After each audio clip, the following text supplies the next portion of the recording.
It should have popped up on your thing now. Does that pop up this time? Okay. I will be doing the same thing where I'll be calling on you guys as we go for some of it. I'll just try to, I won't have it the whole thing be you guys answering and then me talking about it, right?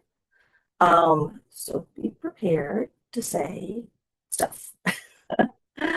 um, okay, we're going to start with a randomized control trial. So, randomized control trial, as I've said many times, is the um, is the gold standard. It doesn't mean that the other research designs are not extremely useful. I definitely have given examples where you can't do a randomized control trial. There's plenty of things we can't randomize people to. You can't randomize people to, being food insecure and not food insecure.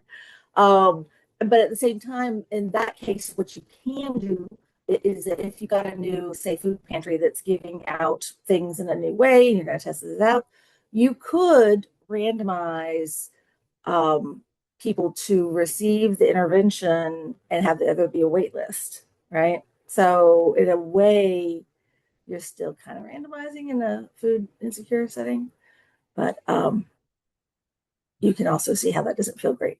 Okay, so understand we use randomization happens. We use that word for more than one thing. So you want to be careful with what we mean about it. Versus here. Okay, cool.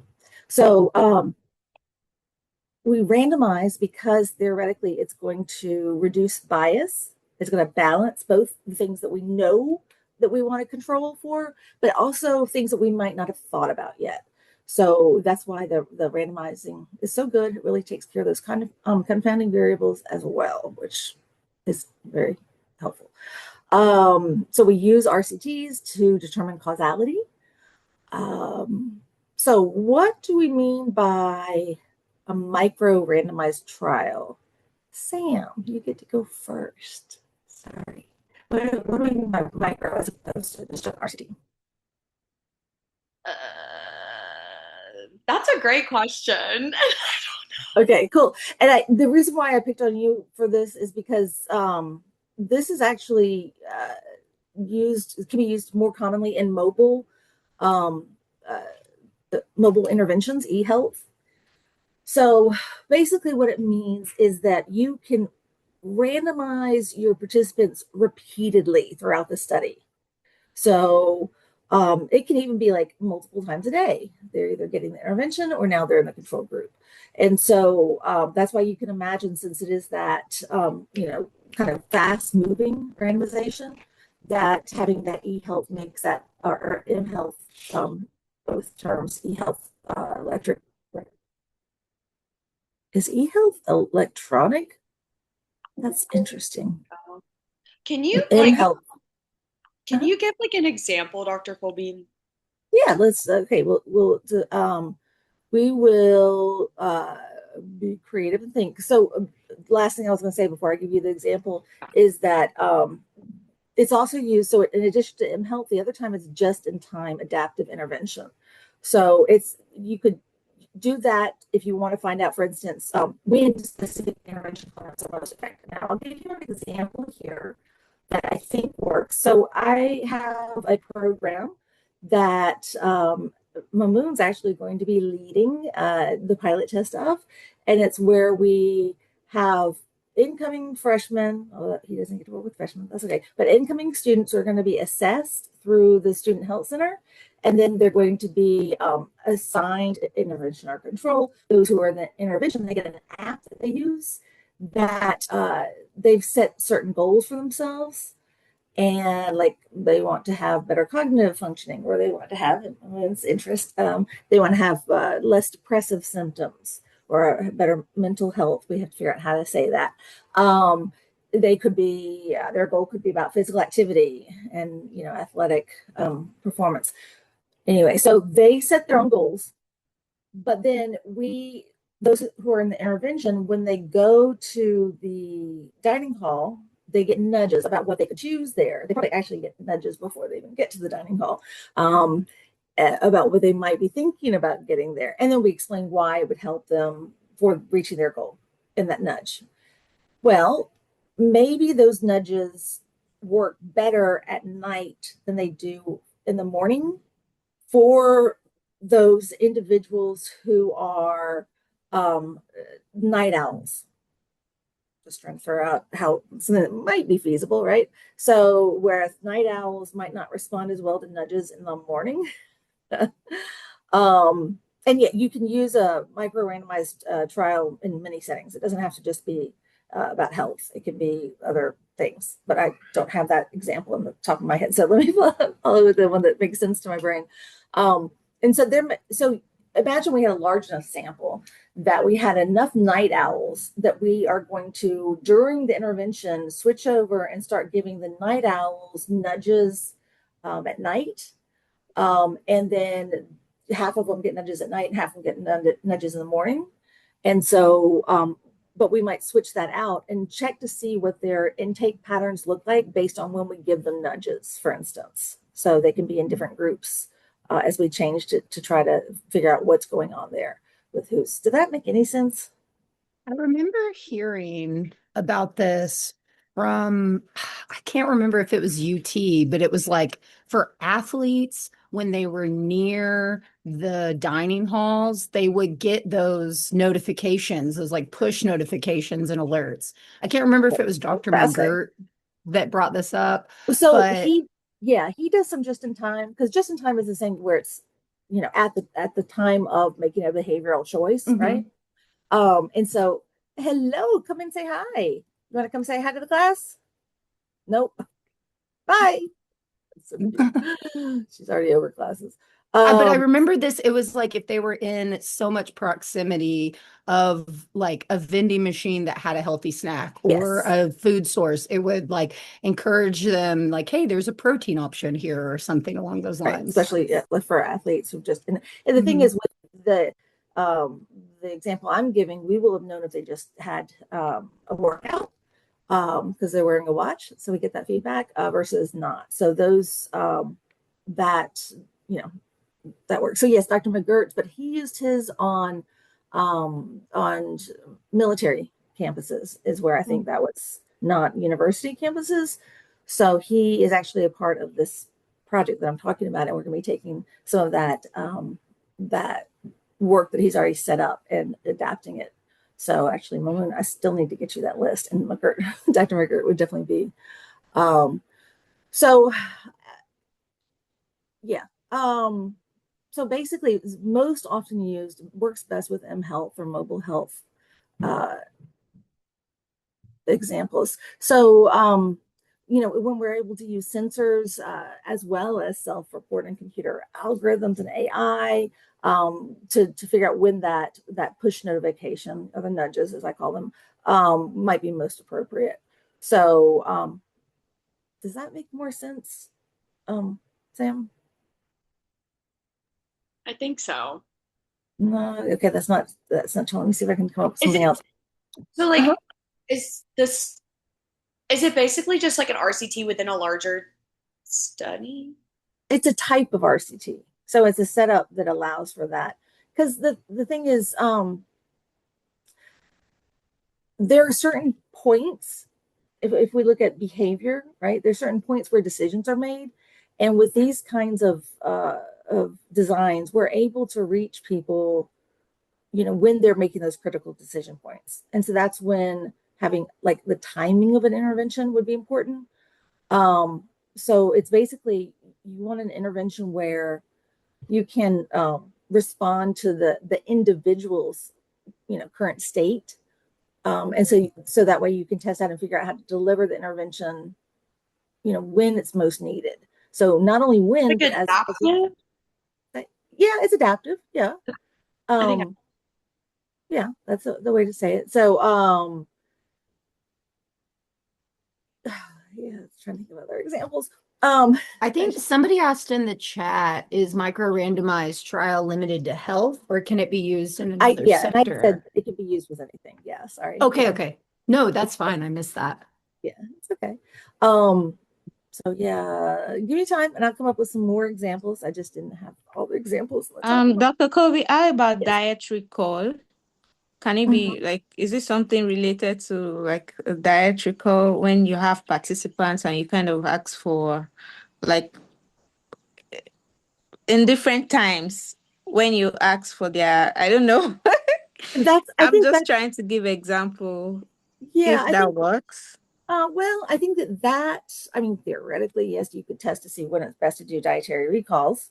Um, and you could design something for that. And that some people, again, might do better remembering in the morning. Some people are not cognitively, there in the morning, and that you better if you do a diet recall in the afternoon. So you could use this kind of model to figure out when's best to do that. Um, I think of it more as an intervention, because it's a randomized controlled trial still, so it really does have to have that intervention phase. It's probably why that assessment doesn't come to the top of my mind. Not to um bring up Dr. McGirt again, but yeah, this his is what he does. grocery store app, would Yes, that be a good that's example of this? yeah, that's a good example of it. Okay. So I yeah, didn't know if that would be considered randomized since we're only giving it to the people in our study, but I think I'm thinking too intensely about the word randomized. exactly, and that's where the word randomized can get tricky. So for right now, we're talking Mhm. about you're randomizing participants to an intervention, Yeah. right? Yeah, so that's exactly what I thought of initially was his kind of like that push Yeah. notification to help kids in the grocery Yeah, store. yeah, it's great that you connected there because it is, yeah, this is very much in his world. um Do you okay. mind explaining Dr. McGirt's the grocery store study? I'm not familiar with it. Go ahead, Ricky. Yeah. He came and spoke to us at the GNSA meeting one time last year, and he had developed, and please correct me if I'm wrong, but he had developed an app that could be utilized virtually to help young children learn how to make healthy choices when shopping in the grocery store. So it was a Mhm. virtual program that they would get on, and there was like an AI helper who comes in and helps them learn how, I don't know how in depth it is, but I think helps them learn how to use like a nutrition label to make choices and helps them learn what different types of food are and helps them essentially make healthier choices while shopping in the grocery store. But it's a simulated program, I believe. I Is don't it? remember. And maybe I don't know if he I don't like remember. that I might don't have been remember. before he put it Yeah, into yeah. action. I But don't that remember. was it was like an But in the moment yeah, choice helper. yeah, definitely. Okay. And we'll come back to it as I talk about just in time in just a minute. Um, that's funny. Haha. Just a minute. Okay. Sorry. I entertain myself entirely for no reason. Okay. So next we're going to be talking about cluster randomized control trial. And I don't really know everybody's work well enough to see. I don't think this works for anybody in particular. So I'm just going to go with my Windows. Um, Ricky, do you want to take you know, a gander at what we mean by cluster randomized trial? What are we randomizing there? So we would be, in my mind, it would be like getting the information on an entire clinic or an entire school or an entire department rather than just individuals. So we're getting clusters of similar participants. My question would be, I don't know if Mhm. that's limited to an institution or like a characteristic. Yeah. Yeah, no, it's a group, so it doesn't have to be an institution. So Okay. what you're doing is instead of randomizing individuals, you're randomizing that group or that cluster. So it could be, like you said, it could be schools, it could be clinics, it could be communities, however those are defined, work sites. The thing is, this is where I talked about the sample size. Do you have a sample size of 60 if you have 30 students in each class, or do you have a sample size of 2? So ideally, best practices in a cluster randomized controlled trial, you'll have enough schools included to where you can randomize the schools or enough work sites. And that gets really hard and expensive. So it's a great design, but it's sometimes hard to implement. Um, I think about you, I think you had mentioned in this kind of study with that, like 2 participants, that's where our data is skewed, obviously. right. We can't do it. We just can't use certain a Yeah. lot of analysis. A lot of the tools that we have for stats do not work with that sample size of 2. So that's an issue. But one of the things that this accounts for is that you could have cross-contamination between classes. So if you were working with classrooms instead of schools, and you have friends who are in different classes, and you've done this intervention that's actually working, if you have a lot of these kids who are in the intervention class have friends in the other class and they talk about it with them, then you're not going to be able to see that your intervention worked, because you're going to see changes in both your intervention and your control group, and it's going to look like nothing worked when it really worked, right?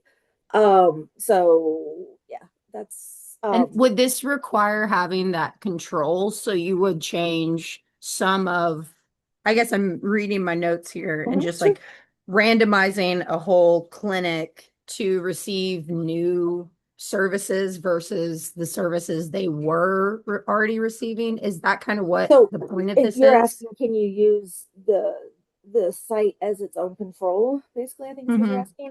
And Yeah, that's not that's a different kind of design. That's not what we're Okay. talking about here. Okay. So yeah, and with this cluster design, there's specific types of stats that you have to use that take into account that it's a cluster randomized trial. So it's a great design. It's really high quality, but it can be very hard to do money wise and recruitment wise potentially.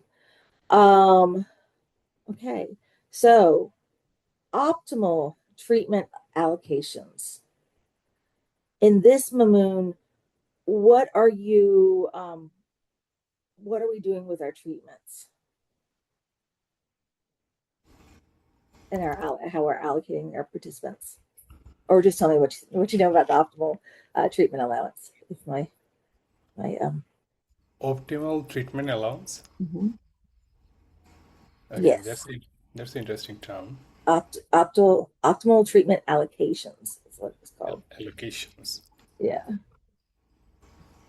So I'll jump in because this is one that is not very common. It's not something you've heard about all the time.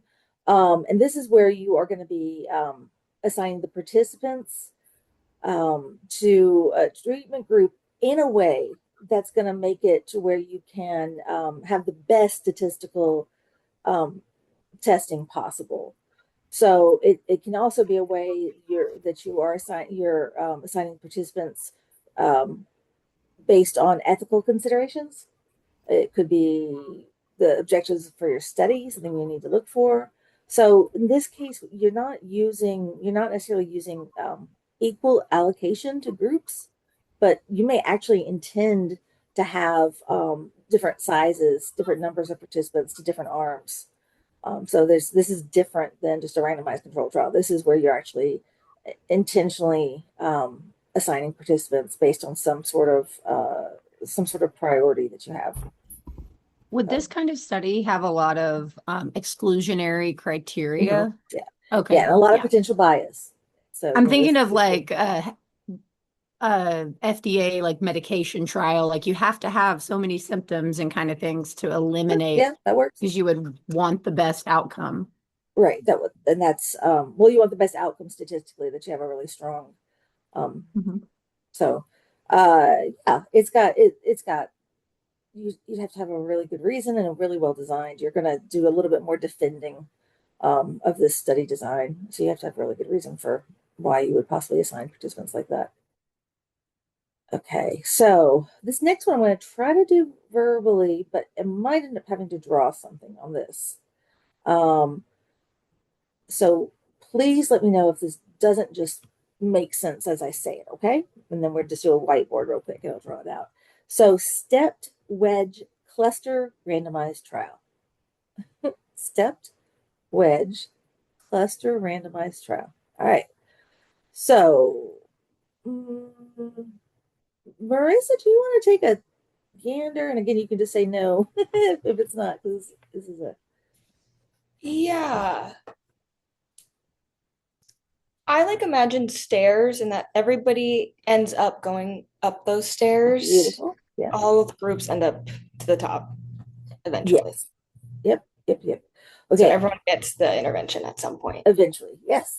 beautiful way to put it. I really, really love that. I definitely picked the right person. I watched your brain understand this once and think about how to express it. So that was great. And you actually were the next square. I didn't jump around. So yes, you still have clusters because it's in the name, right? So you have clusters of groups. And in this design, all of your clusters, just like Marissa said, all of them are eventually going to receive the intervention. But when you implement the intervention, that's what you're going to randomize. So you're going to randomize when they receive that intervention in terms of time. So this goes back to what Ricky was asking about before. So it's just a different design, right? Here, the clusters actually can act as their own control before they receive that intervention. Another thing that I think is interesting to think about is that time series analysis is one of the least methods that I see people use and so forth. But I see time series analysis in so many of the designs that are well accepted. There's a fine line between, but anyway, so I see some time series benefits. Some of the strengths that you get from that time series are in terms of that timing. Okay. They this is a good one to do if withholding your intervention forever would be unethical. So you can also see how there are crossovers between terms that you've learned, right? We talk about a wait list control group. Yeah.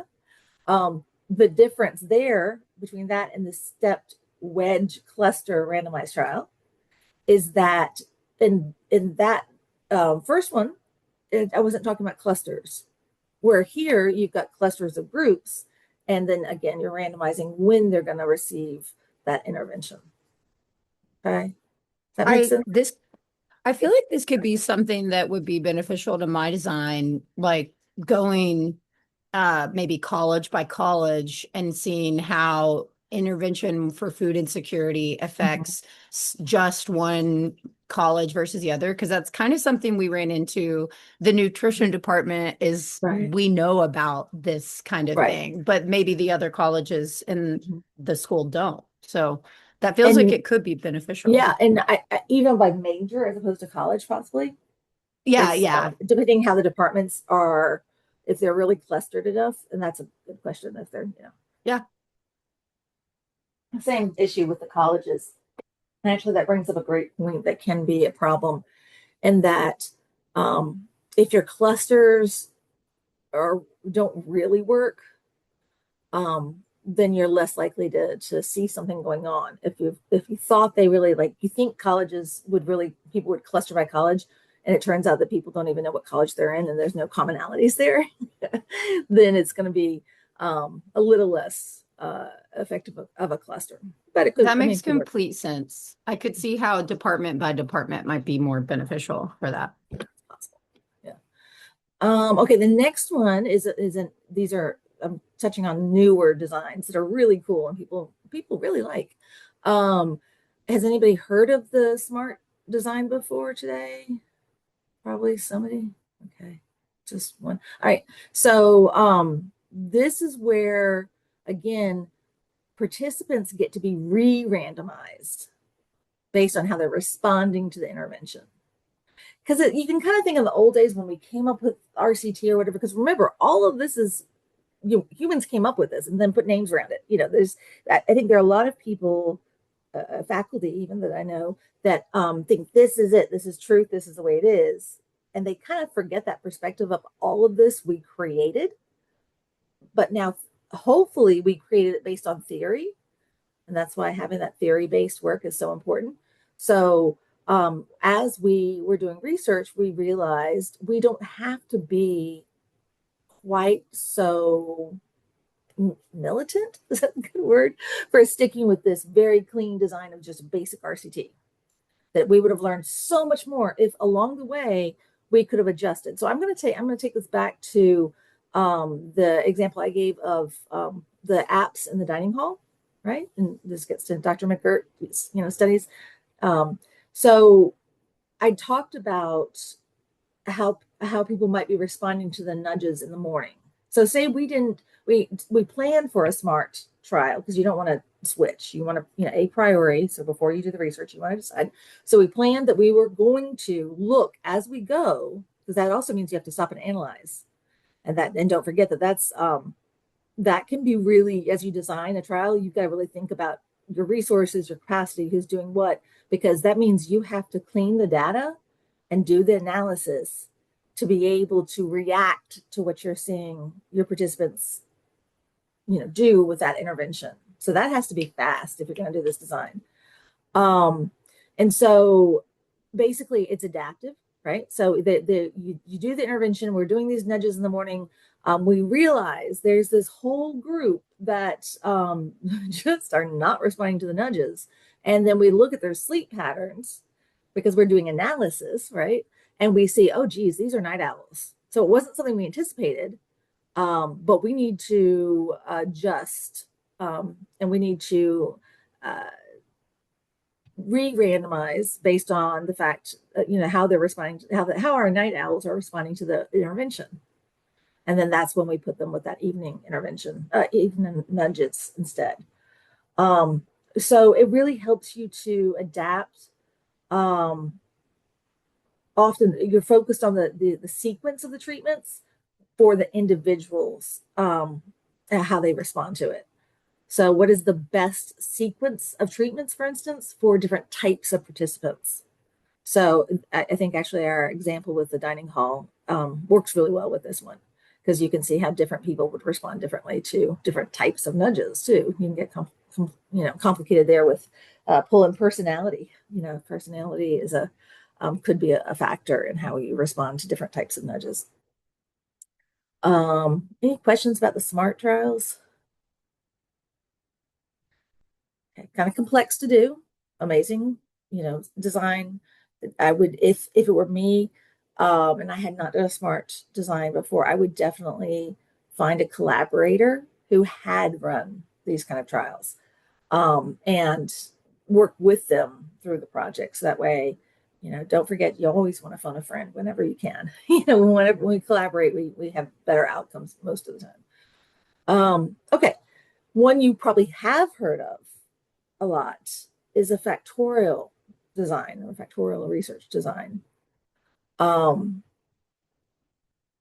So let's see, Rebecca, in a factorial design, how many independent variables would I have?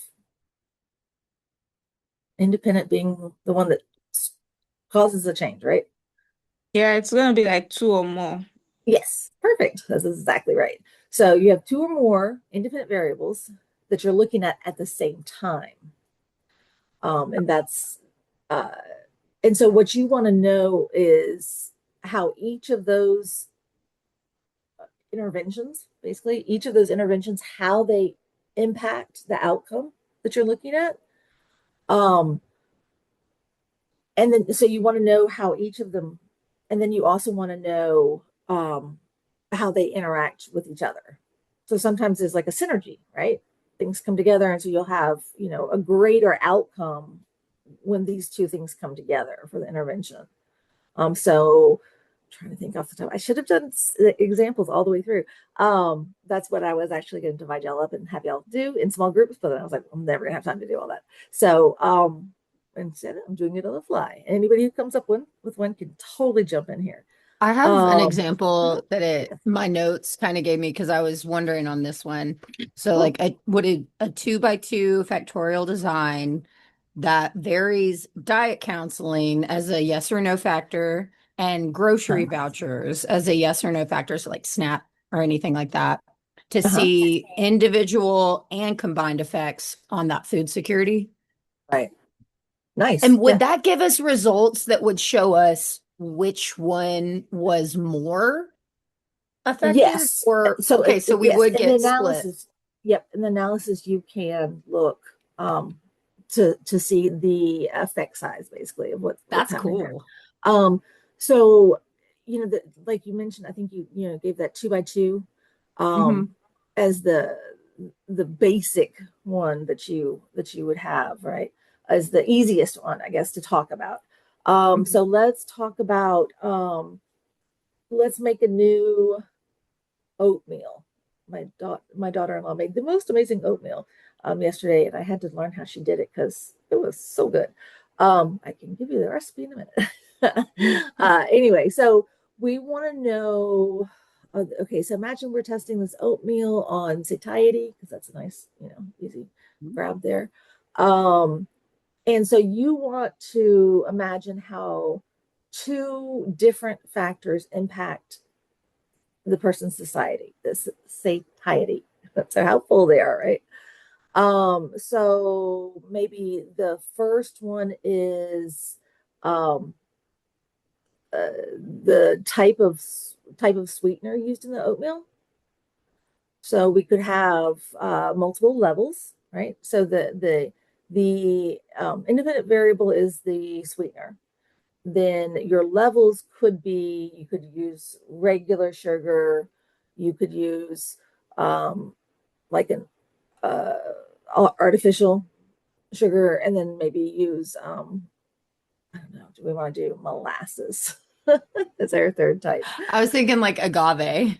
Okay, that would probably be more reasonable than molasses. But I like molasses. A lot of people don't, so that's a whole different conversation, right? And then so for our other, we have to have another one, right? What about if we did like what flavor of oatmeal?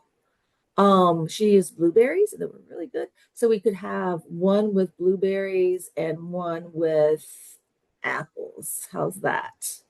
So in the example I just gave, because Ricky started with a 2x2 factorial design, what example did I just give?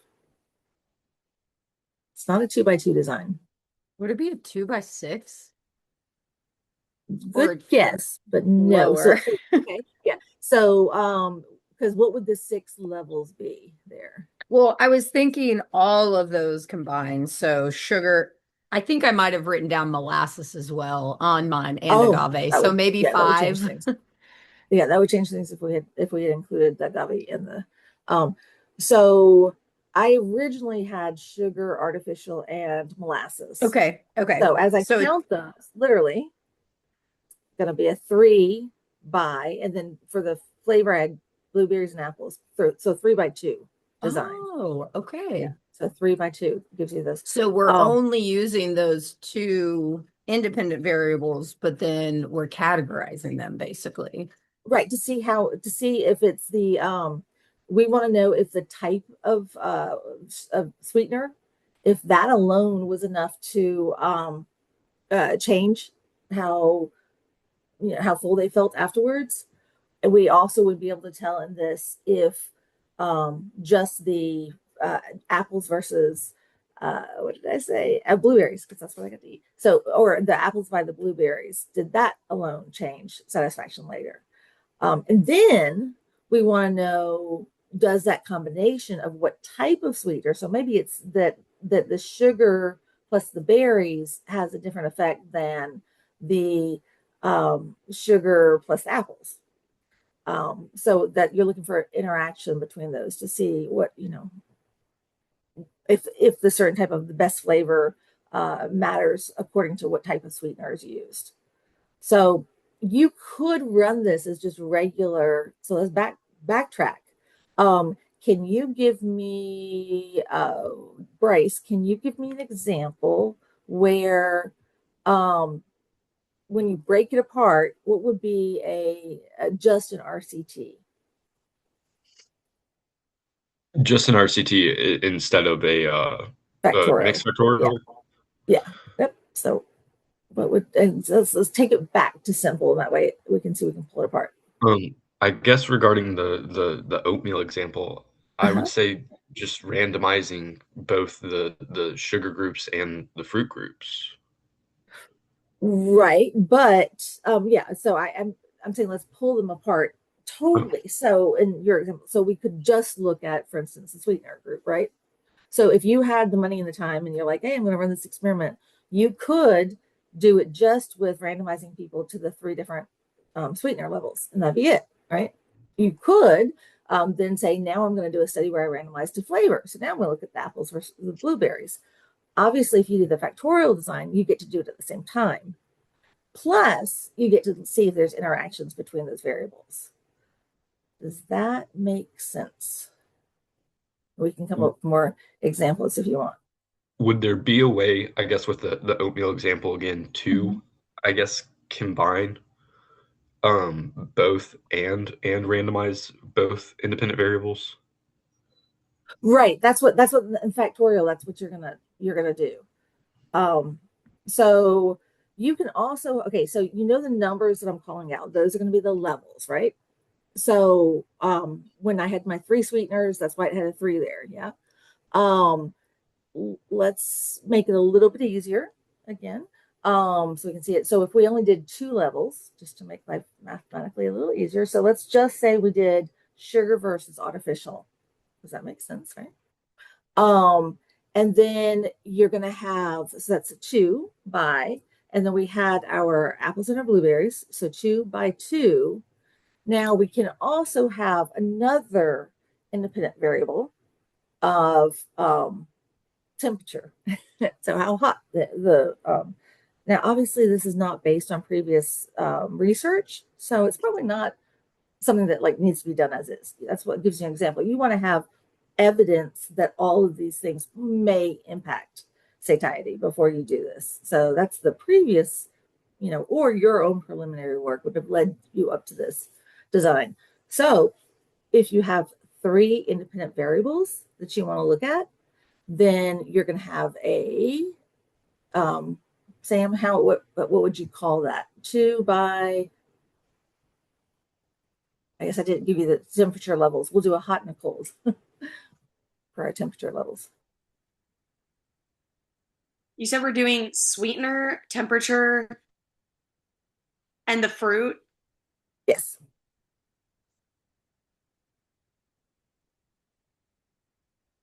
So we have 2 levels because the independent variables are those 3 things, right? Right. And then you have 2 levels for the first, which was blueberry. Wait, do flavor first. Sorry, sweetener versus so artificial versus real. So 2 by, what's the next one? Blueberries and apples. So 2 by 2 by, what's the last one? 2. So Yes. That I couldn't hear what you said. It would be all. I think I've been I'm around sorry. toddler too much. I thought you said 2. I was very confused. But you would state it just the same way. So you're kind of grouping as how many independent variables you have. So it would be and then 2 by 2 by 2 on that. exactly. Yep.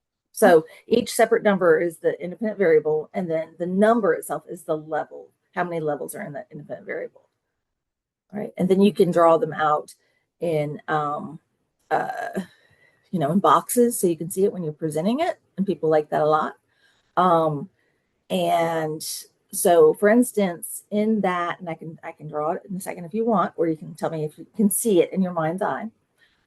So you could have a table where if you had your flavors, going back to that easy one.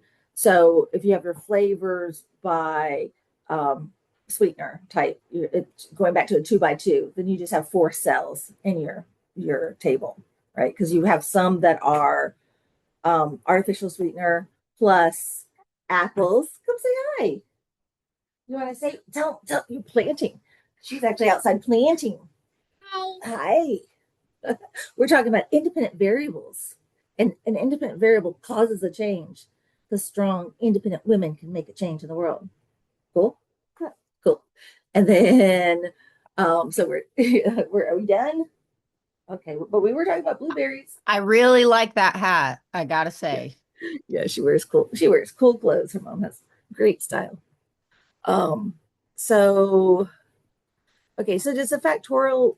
Oh, I was giving an example. So you would have in your design your sweetener, sugar plus apple, and then sugar plus blueberry.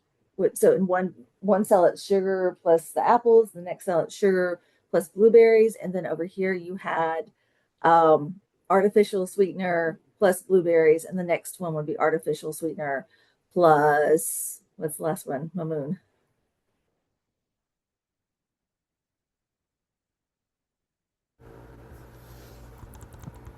Sorry, Do what you was the remember? question? Okay.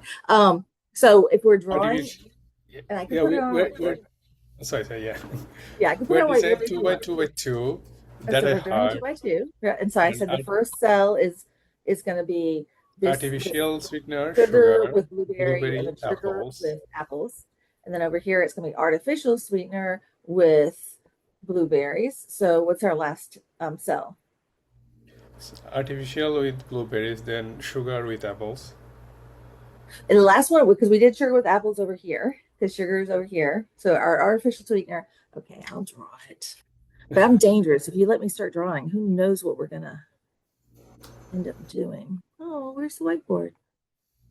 Oh, there's. I was about to pout. That's just great. I don't. These tend to be clunky for me. It's why I don't jump run to them. Hi, I probably could have done a share screen. You want to see? I'm going to draw. You want to come up here to draw? No. Okay, so I'm going to draw a line, and then I'm going to draw a line and line and line. There we go. Okay, now line and line. What am I drawing? Okay, we're gonna draw. Yeah. And then so in here we have apples. Oops. Oh, I'm doing funny things. Apples. This is hard to draw. Okay, so we got apples here, and I got blueberries here. Not too exciting, not fun. Okay, you just want to listen? Cool. Okay, so we got apples and blueberries, and then over here we've got sugar versus artificial. All right, so with satiety being the outcome of interest for all of these, right? So in this one, we've got the sugar plus the apples. And this one, we've got the sugar plus the blueberries. I'm hoping right about now you're like, I got this. This is boring. That's where hopefully everybody, not boring, but you're like, okay. And then this I one did is, send a chart to the chat where I was oh, filling cool. it in, if that's helpful. It's just a screenshot. Nice. It's just Perfect. And it's just words. But I think I'm building it off of what you're saying. This is actually extremely helpful. Yeah. So cool, right? 2x2 factorial design. Okay. I'm going to stop sharing for right now. Maybe if I get to it. Okay. So It reminds me of like genealogy. Yeah, I was thinking eyes when I was drawing. Yeah. Like a Mendel's Punnett chart. square. Yeah. Well, it used to be the Mendel's P chart. Hello. But we don't, yeah. That actually confuses me more because when you go past the blue and the brown, get it. But when you get into hazel, I get confused. So I'm not going to do that one. Any other questions about factorial for right now? Because otherwise, like I said, we can come back to it. Okay. So Bryce, you'd mentioned earlier when you were talking, you'd said mixed factorial design.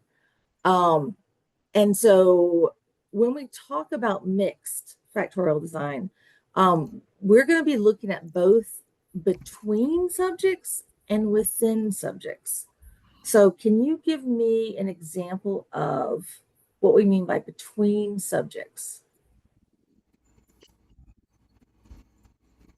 I don't know if I really know what you mean by between. Cool. If you could elaborate on that.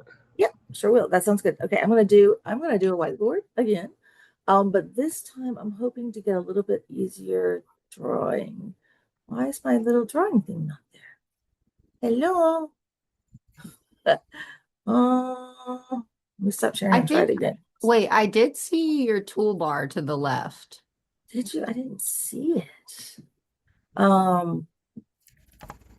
It does have an option to pin to toolbar. I think like right here. Can you see what I'm doing? No, I can't. Okay. And it's stuck in a circle for me. So let's just give it a minute. And then I will say it, and then I will draw it, so that's even better. Okay. So let's go with uh this is so bad because gender used to be such an easy one to do. Let's go by age. And let's say that we've got two levels. So age is our independent variable, one of our independent variables here. And I'm just going to stop sharing this for a second. And maybe if I stop it and bring it back, it'll cooperate. Okay, so how about who wants to have fun? What other independent variable? First of all, what dependent variable do we want to have? We could use like age and hair color. Well, that's way too, I was thinking we go gray. I wasn't thinking about all of the hair colors that exist. Yeah. No, okay. So let's say how about grumpiness at night? Yeah. I'm apparently on a night kick here. And it's still not doing okay, it's reloading. Hey, it's back. Okay, cool. Okay, so I see shapes too, so I'll make it even easier. Okay, so we are going to have a beautiful 2x2 again. Example. Hello, come here. Okay. Now, in this example, we are going to have, hopefully this won't be too weird. Let's do young subjects. And let's do our older. I could be funny and say wiser, but just kidding. It would be kidding. Okay, younger and older. And then I guess I should put out here, we want to, we're doing an intervention here. So we want to change grumpiness. Good luck, right? And is that how you spell grumpiness? I do not know.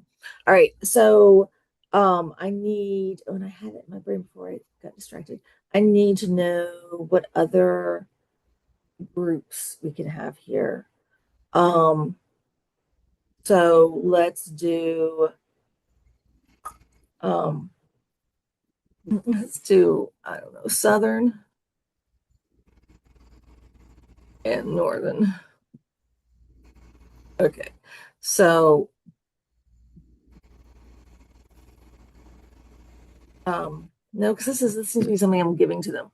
Okay, never mind. I'm changing these entirely. I was having a moment. Let's say that for one group, we're going to give them, okay, so we're trying to make them less grumpy at night. So let's go ahead and give them milk in one group. And then, or tea, a nice chamomile tea, right? Trying to see if those work. Now, we're also interested in blue light. So we could have no glasses, and then we could have another group who gets blue light glasses. The reason why these are a little rough is because, again, this should actually be based on science and preliminary data, and it's not. So anyway, which makes it just less. So in this group, we are, this group got no glasses and milk. This group got no glasses and tea. This group got, let's see, who haven't I called out a while? Rebecca, I think. What does this group get? Oh, you're muted. Blue light and milk. Okay, yes. Milk. I'm just putting it first because I can see it first. And then I should do it in order because, yeah. Blue light and milk. All right. And Sam, what does this group get? Blue light and tea. Thank you. All right. Now, Now I'm going to go back to the concept of within groups and between groups, within subjects or between. So you could look just among those who received milk to see if there were changes. This is not a good example. This is going to be a rough class. You could look to see if there were changes just here. And or, so that's within groups. I kind of need to go with, sorry, I'm thinking it's dangerous to be thinking while I'm trying to do this. So, because within is within the milk group, whereas between would be between milk and tea. But this is a bad example. So I'm kind of gonna go with, this is an interesting thing when you teach. Some days your brain is more on, some days it's Can we not. use the oatmeal example? Okay, we can.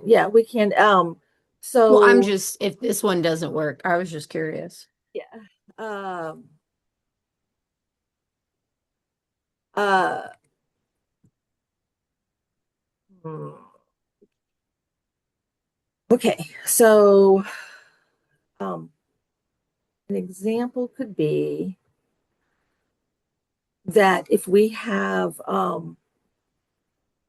people who are receiving an intervention, so I'm going to make my life easier. And so you're going to either have those who receive, try to stick with what I had with the milk. So you're going to have those who receive milk versus those who do not receive milk. And then we're going to be testing at the beginning and at the end to see if once they receive milk, I now can't even remember what my groups were, that to see if they had changes from pre to post within those groups. I think an easier example. So between is between your milk versus no milk group. That's just not, I'm gonna have to leave the milk alone. Okay. So let's talk about, I'm going to actually bring it back to the factorial design and bring in the mixed. So makes so much sense in my brain and I can't use the words. So when you have within subjects, that's when you're going to have a repeated pre to post measurement. Let's start with that because that's easy to understand, right? Whereas if you're looking just between two groups, that's going to be between subjects. So with that example, does that give you let's see if we can think of another better example. I Could an apologize. example be for the within subject factor, Uh-huh. maybe weight measurements each month, and then the between subject factor could be diet types? Okay, so let's go with that. That's great. So you would have what was the first? Sorry, weight. Yeah, weight measurements every month for the within subject factor. Yeah. Or So, a biometric that's, and I'm just going to go gender. And can y'all please forgive me for the fact that I just need to do binary for a moment. Gender, is that okay? And I respect that it's not that simple, but for the sake of this example, I'm just going to do binary, and I apologize. So if you have men and women, and they're both receiving, so those are your two groups here. Well, two levels, or because gender is the independent. And, well, no, anyway, you got men and women, and then you've got your different types of diet. You're doing Mediterranean, and then we're going to do a DASH diet, and then we're going to do, somebody throw out a third. We're going to do I can't even come up with crazy current diet. Somebody throw out a diet. Maybe keto diet. Say again. Keto diet. A keto. Perfect. Thank you. Okay. Yeah, Sam, my brain has stepped away too. You're fine. So, what you can look at is within the female group, did they have changes from pre-weight to post-weight? And then for the guys, you can look just among the guys, and it's this is easier with a 2x2 example, to be honest, because if we just do yeah, anyway, it can be complex. That's fine. I think you're still saying so. With the guys, did they have weight change from pre to post? And then you're going to have within subjects is the pre to post, but the between subjects is if you're looking between uh, the two groups to see if there are changes at the end. Still not a beautiful example. But basically, it's where one factor is going to differ between the participant groups, and the other one is going to be, like Marissa said, measured repeatedly. So within the same participants over time.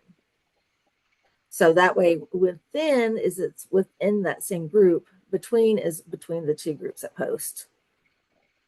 So if I'm drawing back, just trying to make sure I understand this, yes, drawing back to the oatmeal example, the Uh-huh. way that this would happen would be we would have the person trying sugar. They would try sugar with blueberries, sugar with apples, sugar with blueberries, hot and cold, sugar with apples, hot and cold. Is that kind of how we get in between those levels?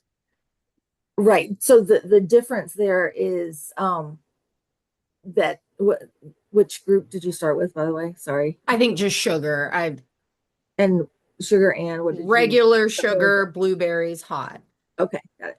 And we're looking at satiety. So we're trying to see if within the group that received blueberries, were there differences for them from satiety level pre to post for each of those. Yeah. plots. Okay. Right. No, I do see what you're saying. This is very confusing. Okay.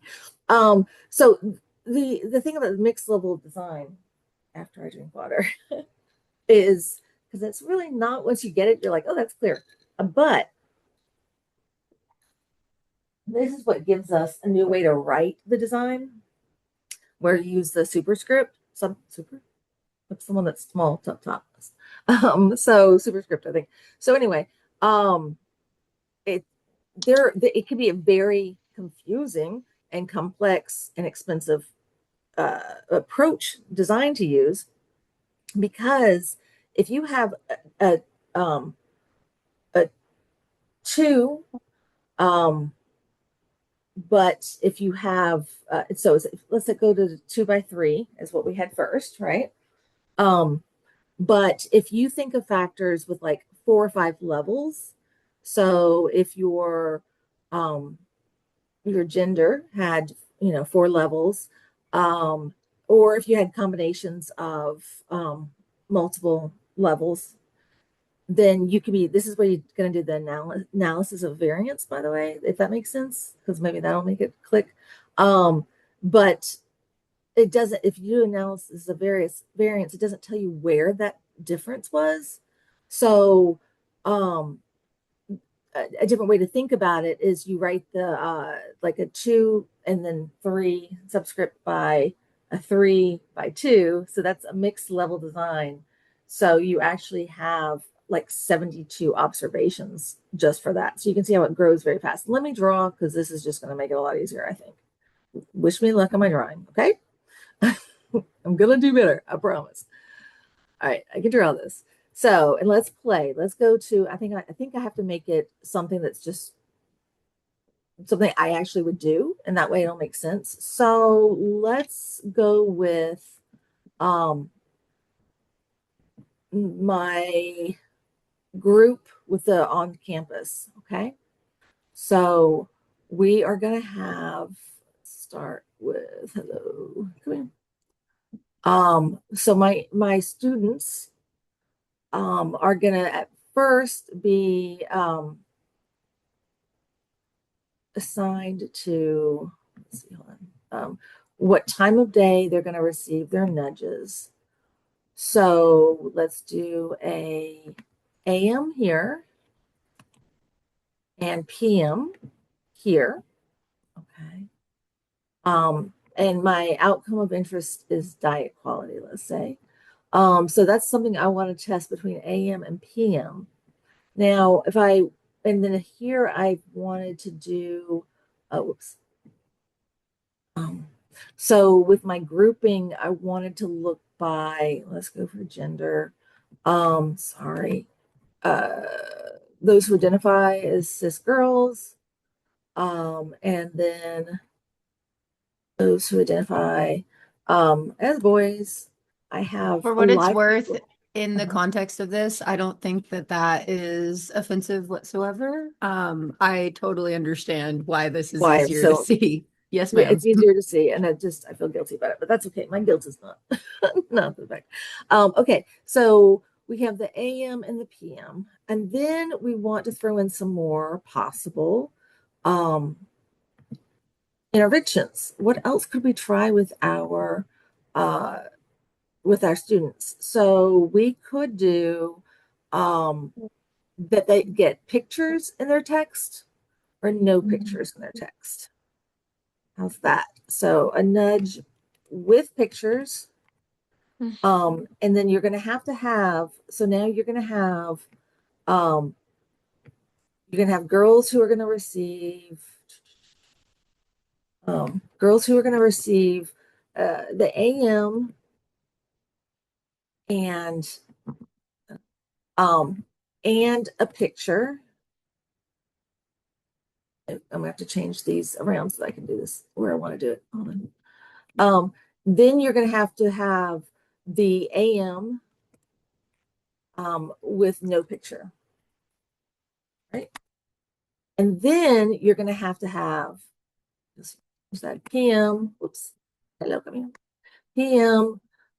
So you're going to have PM nudge with pictures. And then you're going to have the PM nudge with no pictures. And then no. So down here you'd have the boys. I'm not sure if I'm gonna write all that. AM, or we can if you want. Actually I'll do it because I'll call on people. So Ricky, you're first up. What do I put in this this square? This would be AM. Are we talking? Okay, yeah, where you are. AM with picture. Oh yeah, there's both the pictures there. With picture, yes. Okay. And next in line is Marissa. What do I put here?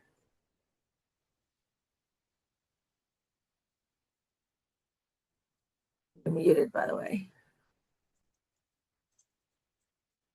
You're still muted. Actually, she may be frozen too. Bryce, what? Yeah, actually, she's gone. What do we put here?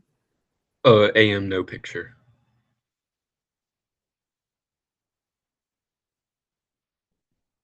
So, what do we put here, Mamoon? Oh, PM with picture. And then, let's see, Sam, what do we put here? PM with no picture. So let's go with sample size. Okay, so say you're proposing this research design for your dissertation. And initially you just wanted to know the AM PM question. If we have 30, just for the fun of, that's the rule of thumb, we have 30 per group.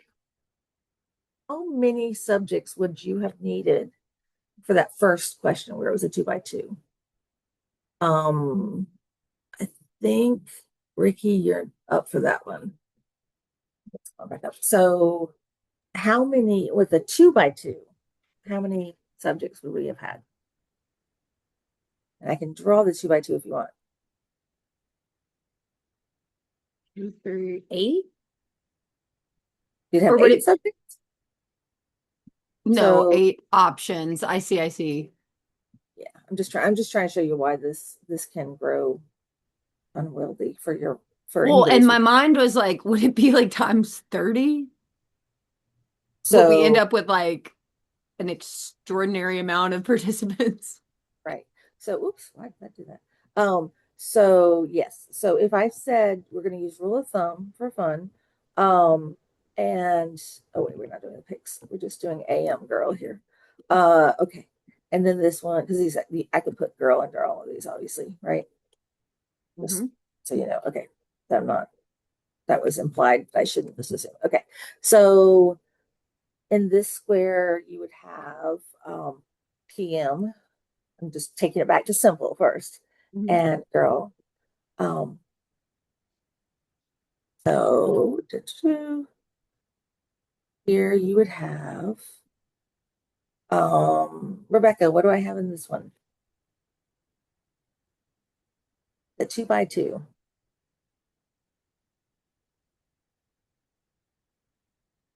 You're muted. AM boy Thank you. Yes, and PM boy, the second one. exactly. Thank you. Perfect. All right. So how many do I have in the sample size that I have to get with this model?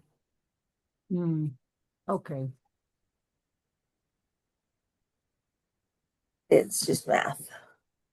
Oh, So I'm I'm saying, unmuted. 4.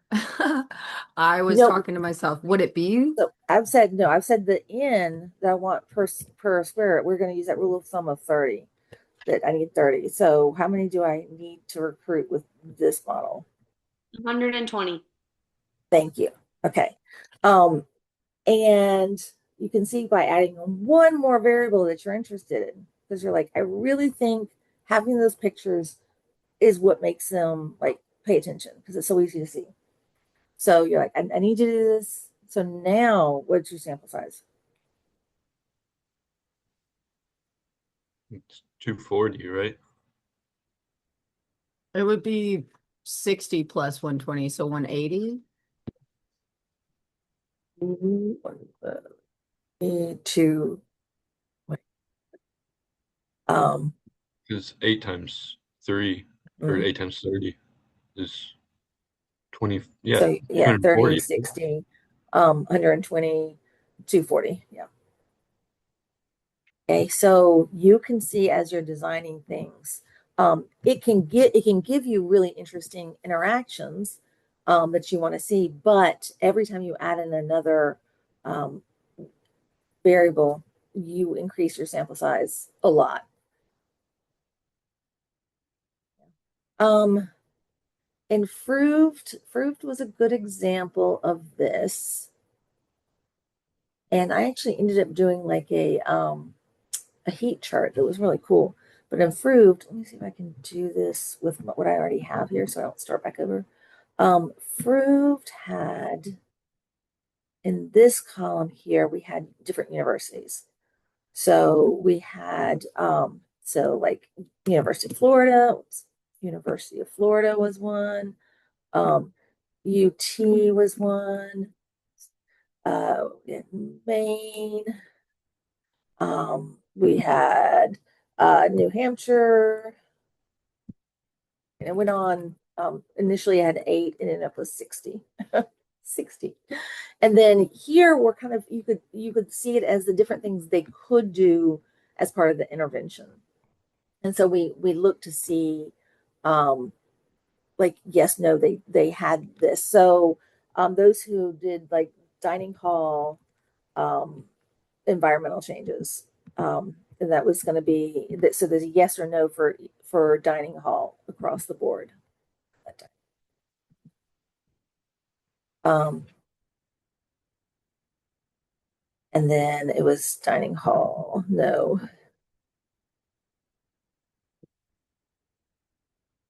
Um, it's easier to see like this because I don't have time to write this all out because it was a lot. It's a dining hall, and then you got yes, and you got no. Um, So you'd have to have two. I'm not going to draw it out because it's going to take me forever. Can you imagine how it has to? Because we had like dining hall, we had changes in the policies, we had changes in the walkability of the campus. I mean, it just went on and on. And so what we found by accident because we didn't intend to do this design, but because we could see when we had the 60 universities who had done what, it gives you the chance to pull apart to see how important it was to do both the dining hall plus, say, the walkability of the campus. So you can see how those combine and expand. Okay, I've got to move on. I will come back and I will actually probably send you, when my brain is apparently working better, some examples. Okay. That was actually very helpful to see it broken down in the squares. Okay.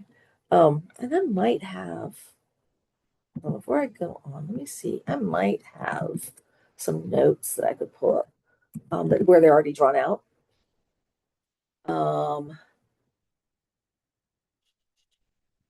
I even have a whole slideshow. Let me put that up. I can load that later. Oh yeah, this is already drawn out. I'm just night, but we had a long night. Not having fun. It was just a long night. Okay, here's screen. Oh. Come on. There it is. Share. Okay. Can you see that? Yes? Yes, ma'am. Okay, let's just do this and run through these. I do not want any of that. Do you know what to bring in? Do you know what to use? Do you know what to do? Oh, the timing I might. No. Okay. Oops. Where did you go? And I want to take off all that. All right, hopefully that's gonna go. We'll see. All right, so hopefully you're seeing factorial sign there. Tell me if you're not. All right, so here are the example of having these different treatments with different levels. So if you're gonna have to have two or more independent variables for it to be factorial, and you're looking at them at the same time, like I said. So the 2 by 2, which I drew painfully earlier, this is a 2 by 2 where you can already see the squares.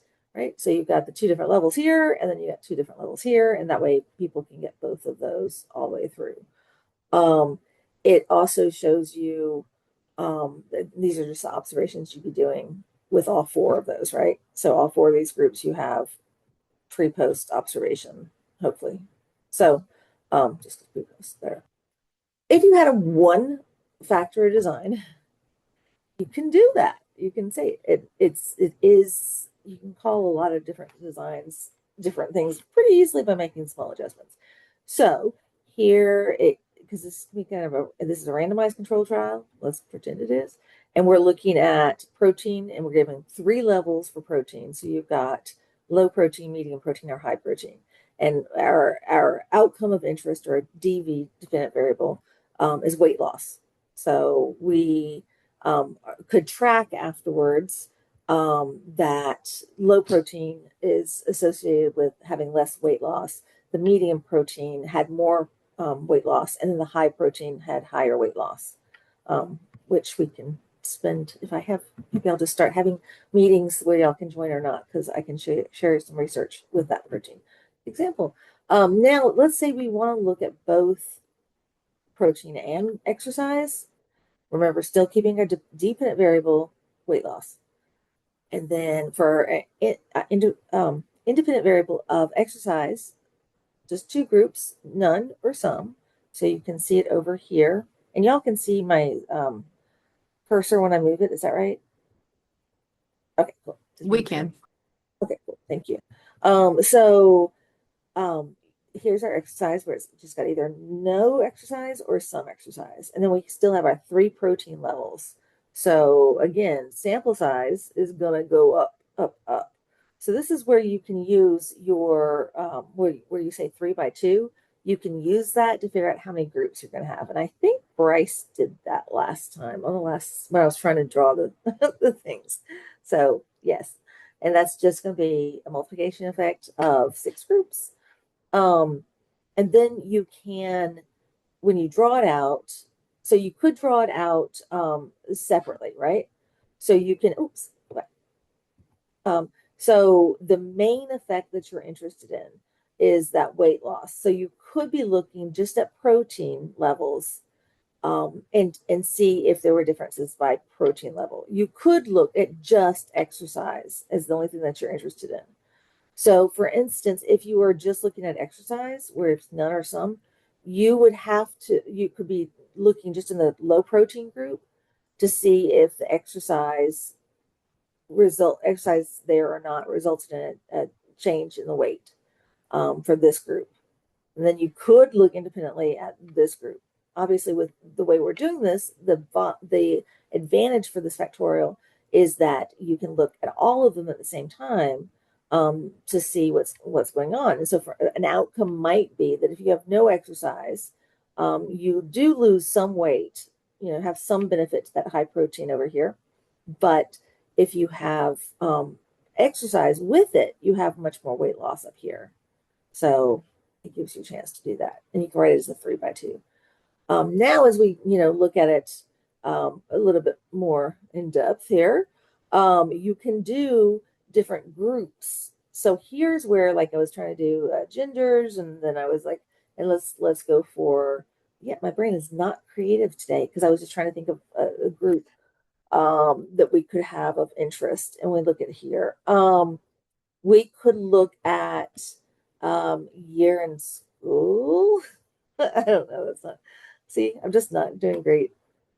Can anybody come up with a better grouping that would make sense that you might be interested in with protein and exercise? And I always go to college, don't I? Because it can be a lot Maybe of like has food allergies, does not have food allergies. I don't know if that's too broad. that would be 2 levels. So that would only give us the top. So that's why I was trying Oh, to okay, yeah. 6. And it was like, I just wasn't I wasn't able to think of an example with 6. But you get the point without Can height. we use age difference, like age difference? You could have and you could group your ages into 6 different groupings. So you could do like teenage here, and then you could do 20s and 30s and 40s and 50s and 60s to make life easy. And so you could be seeing if these that's a great one, thank you, that helped. You could see if the protein having low protein here with our teenagers, how that affected outcome of weight loss. And then you could look for the other 2 protein levels, as well as the exercise, having some or none. And then you could do that for each age group.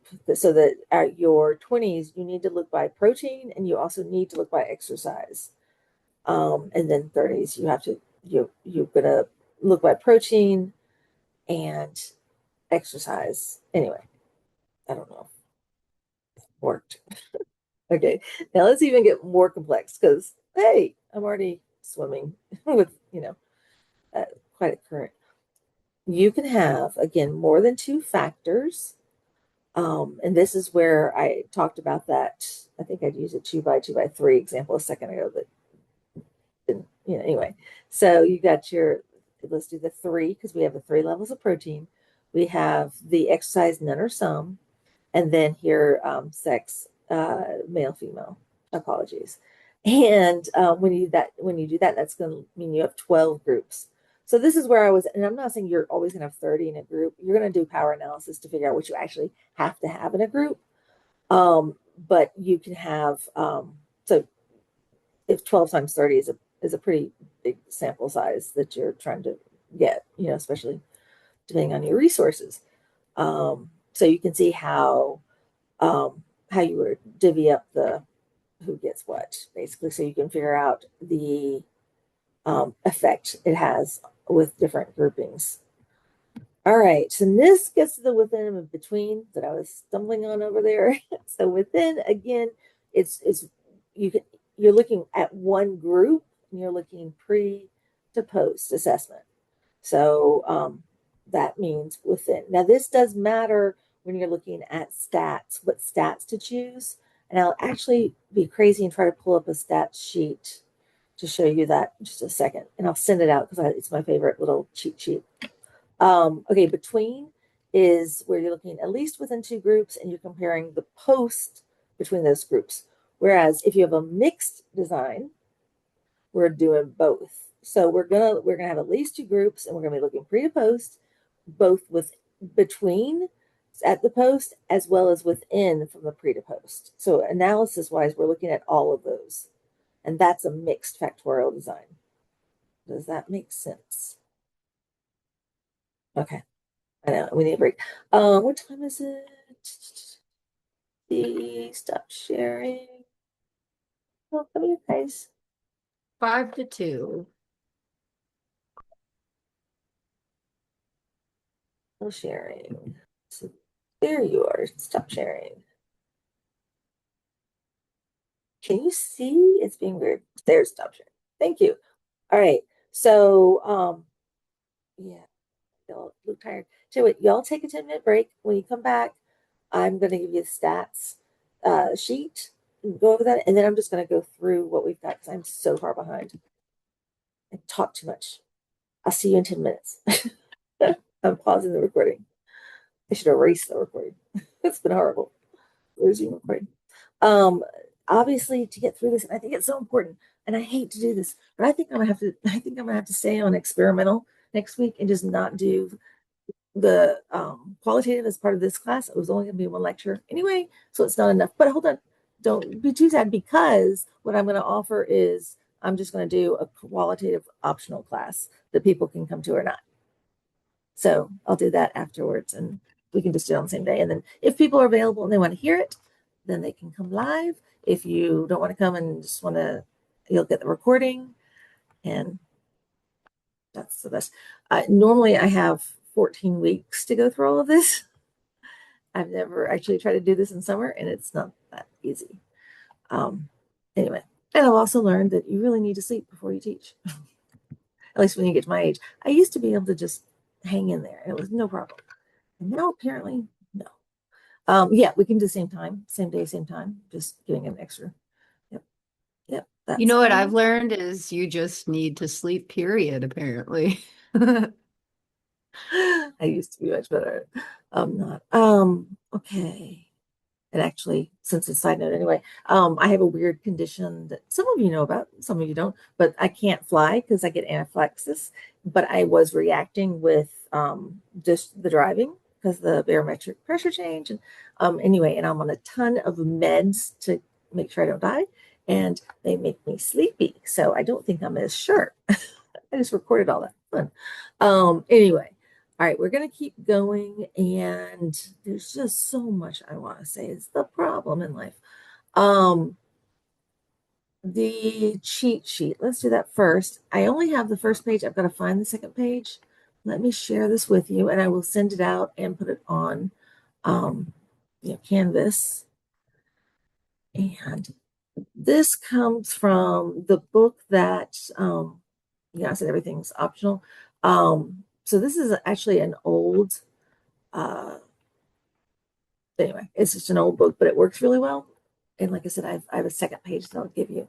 But this is what you can ask yourself when you're trying to decide what kind of stats. This is way general, but it's just a useful tool. So first, you obviously have to know what your independent variables and your dependent variables, and for your independent or active or attribute, look it up or ask me pretty please if you can't remember those. Those are important. Um, so the next thing you need to do is think about what kind of research question you're trying to ask. And one of the things is if you have many, meaning more than five or more of the ordered levels for your independent variable, then you have an associational question is what you need to be asking. So if you do not have 5 or more ordered levels in your independent variable, then you're comparing groups. So it helps you decide which side. So you have to make that decision of what your research question is, what you're trying to do. And then let's go down the comparing group side. So say, okay, we're comparing groups. The next thing you need to know and ask yourself, is there more than one independent or dependent variable? So if the answer is yes, then you're using, I'm trying to, I can't get to it. Why can't I not lift it up? That's so fascinating. Can y'all see? Y'all see this at all? Yeah.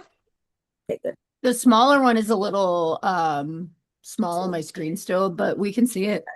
Okay, cool. So remember I said that if the answer for the groups was that you had more than one independent or dependent variable, you're going to go down and you're going to be using this. And so in here, this is where all these terms that we're throwing out, and I've spent a lot of time on because they actually really matter. And remember I said you have to first check to see if your data is normally just distributed.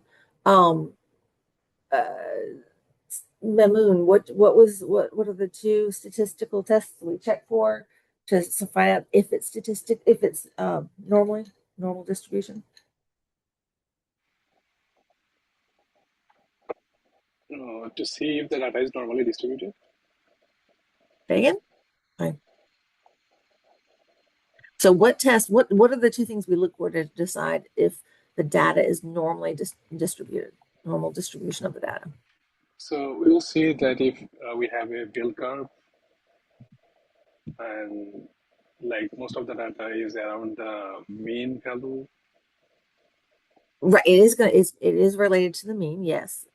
So it's how the shape and the what it's doing compared to that mean in the bell, right? So there are 2 terms. Sam, do you remember the terms? Like the skewness and kurtosis. Oh, I'm sorry. Yeah, kurtosis is one of them. Yes, And then yes, skew kurtosis. is the other. Skew. That's exactly right. Yep. So you run that, and then you look in the book if you're still, remembering what number where the cutoff is.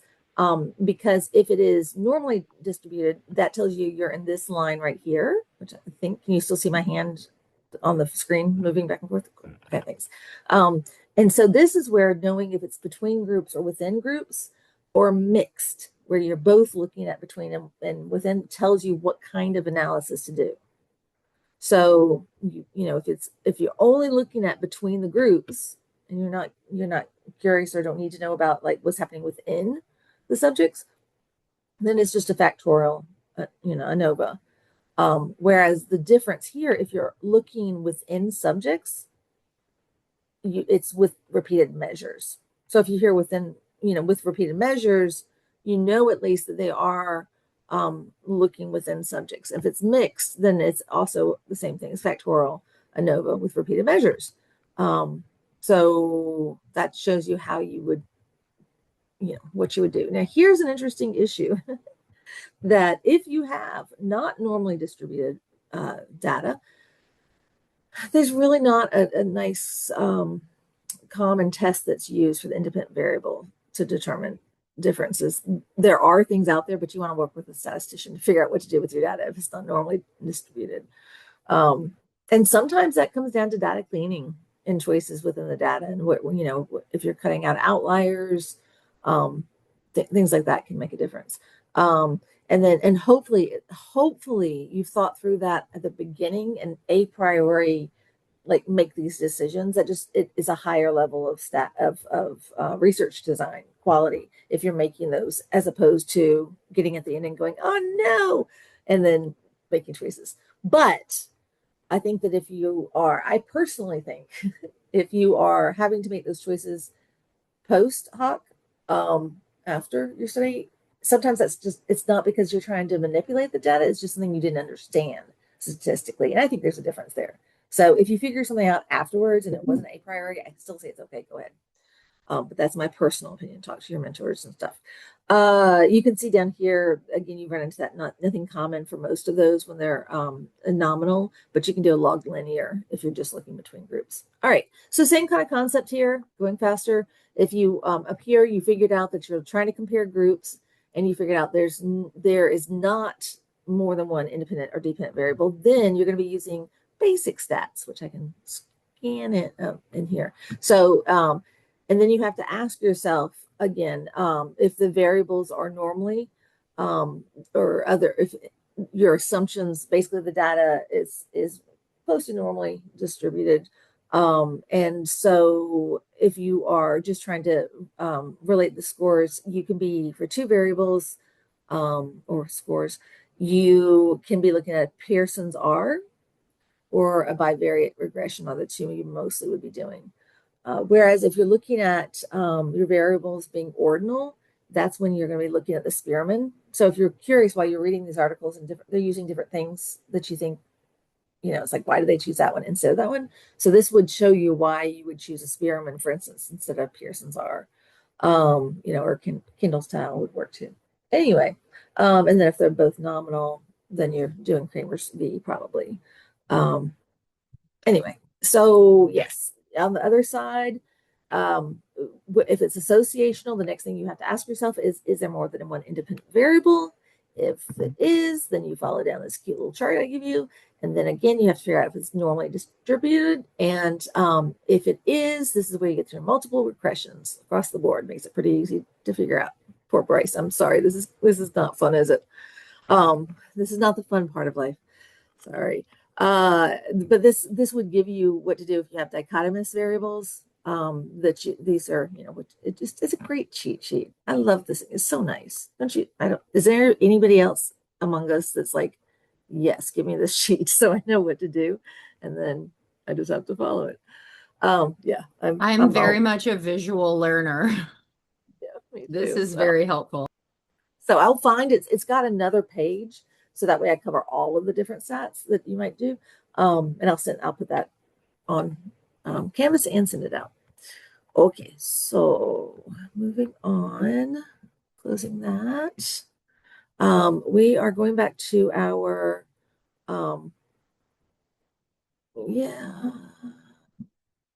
our pre-post. I mean, our your exam sheet, if I can find it. I'll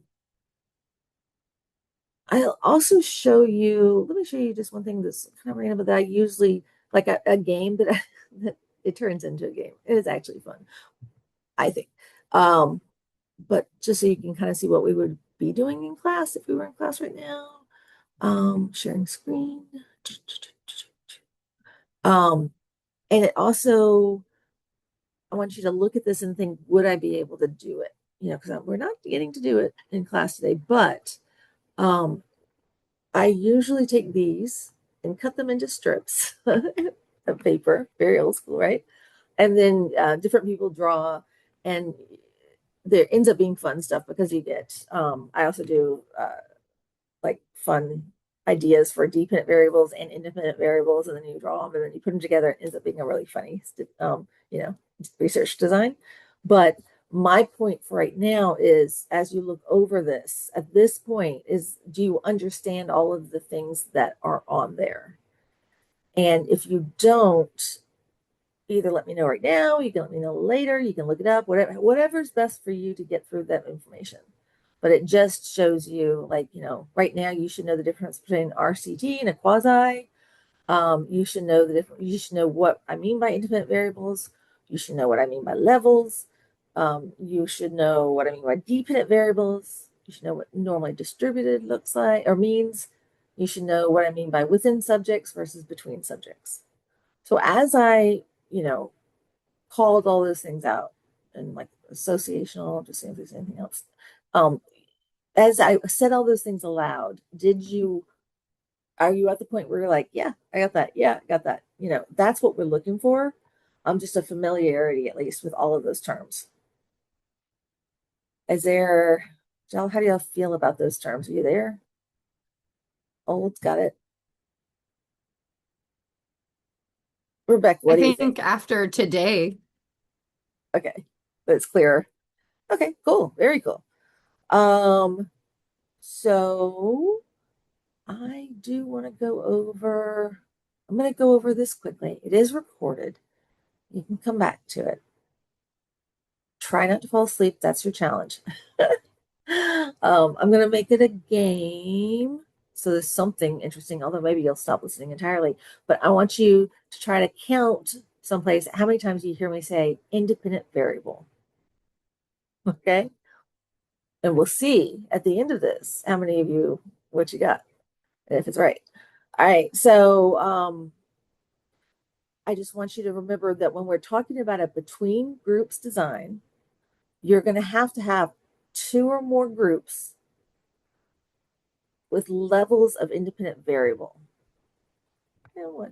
Okay, so each of the groups has to have the subjects that you would need from power analysis. So you have to figure out when you're deciding what the power, how to power your study, you have to know what your independent variable is. You have to know, what the levels are. For example, if you find out in your power analysis that you need 20 subjects, it's great. That probably means you have a stronger effect size, and you're going to be able to see that difference pretty easily if it's effective because it's a pretty small sample size. So you only need 20 subjects. But if you have 3 groups, so think about 3 different treatments, then you need 60 in your sample size, right? If you add in another independent variable, like I just showed you when the boxes were going crazy, then like even if you add in another variable like sex and had dichotomous, you're up to 120, and then if you add in like age, then you're up to like 240. So you can see how it grows. That was my point there. Within subjects, think about repeated measure design. When you hear within subjects, you have to have those repeated measures. So all the participants are going to receive the conditions or all the different levels of the active independent variable. So if you found that you needed 20, and you're using a within subjects design, who am I going to be mean to here? This is one.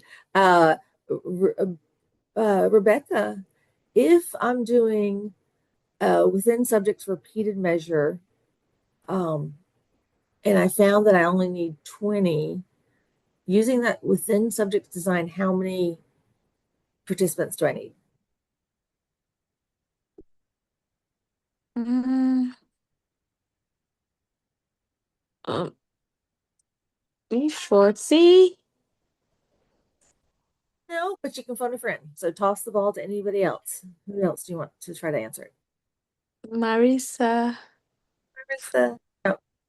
Okay, so we're doing a repeated measure Did measure with forward. one group. But we're going to measure them pre, post, and then 12 months later. And I need 20. How many do I need? Would it be 80? Are we talking And now the I'll just 2 by 2?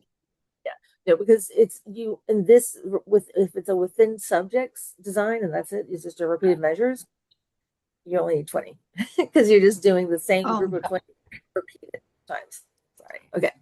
So if you had a single factor design, um, that can be either between groups or within groups, but it means you only have one independent variable if you're doing a single factor design.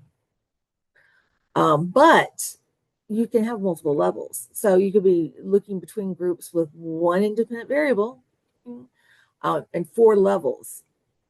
So then you would call it a single factor design with 4 levels. Yeah, hey, cutie, cute.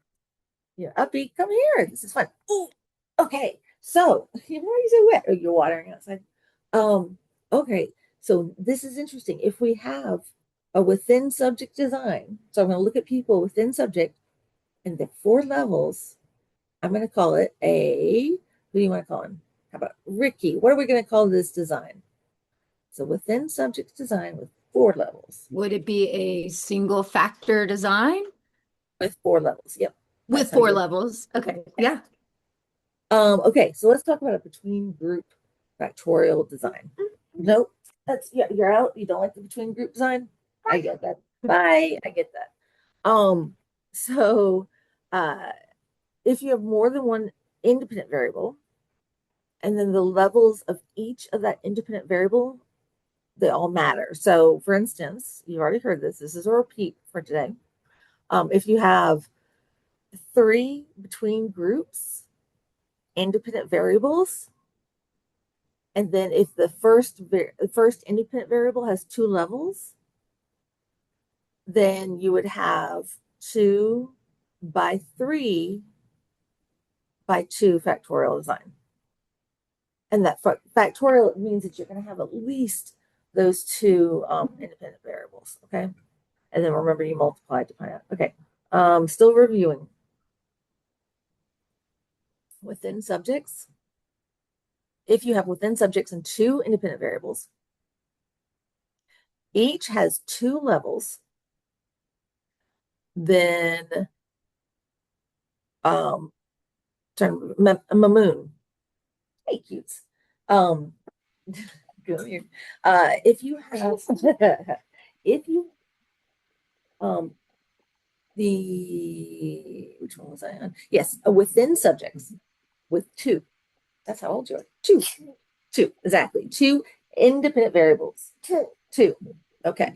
So, and each level is going to have, each variable is going to have 2 levels. 2. So stick with 2. Mamoon, what would we call that design? 2 by 2 factorial design? A 2 by 2 factorial design. Some people may say 2 by 2 within subjects design.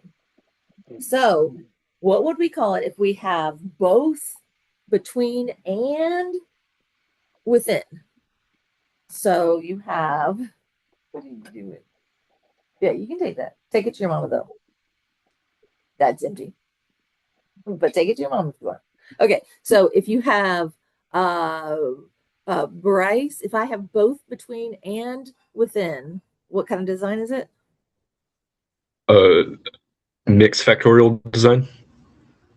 Exactly. So like if you have 2 between group independent variable, and say one has 3 levels and the next one is 4 levels, and then you have within subject independent variable with 2 levels. If you were following along with those numbers, it was 3 by 4 by 2 factorial design with repeated measures. Okay.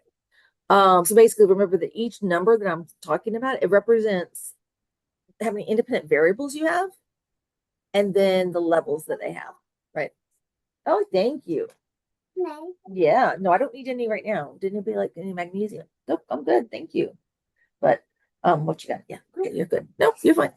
All right. So you're gonna use those you know files that I'm gonna send out as the copied cheat sheets to decide. But you remember you have to decide first of all if it's experimental. What kind of uh, independent variable does it have to have if it's experimental?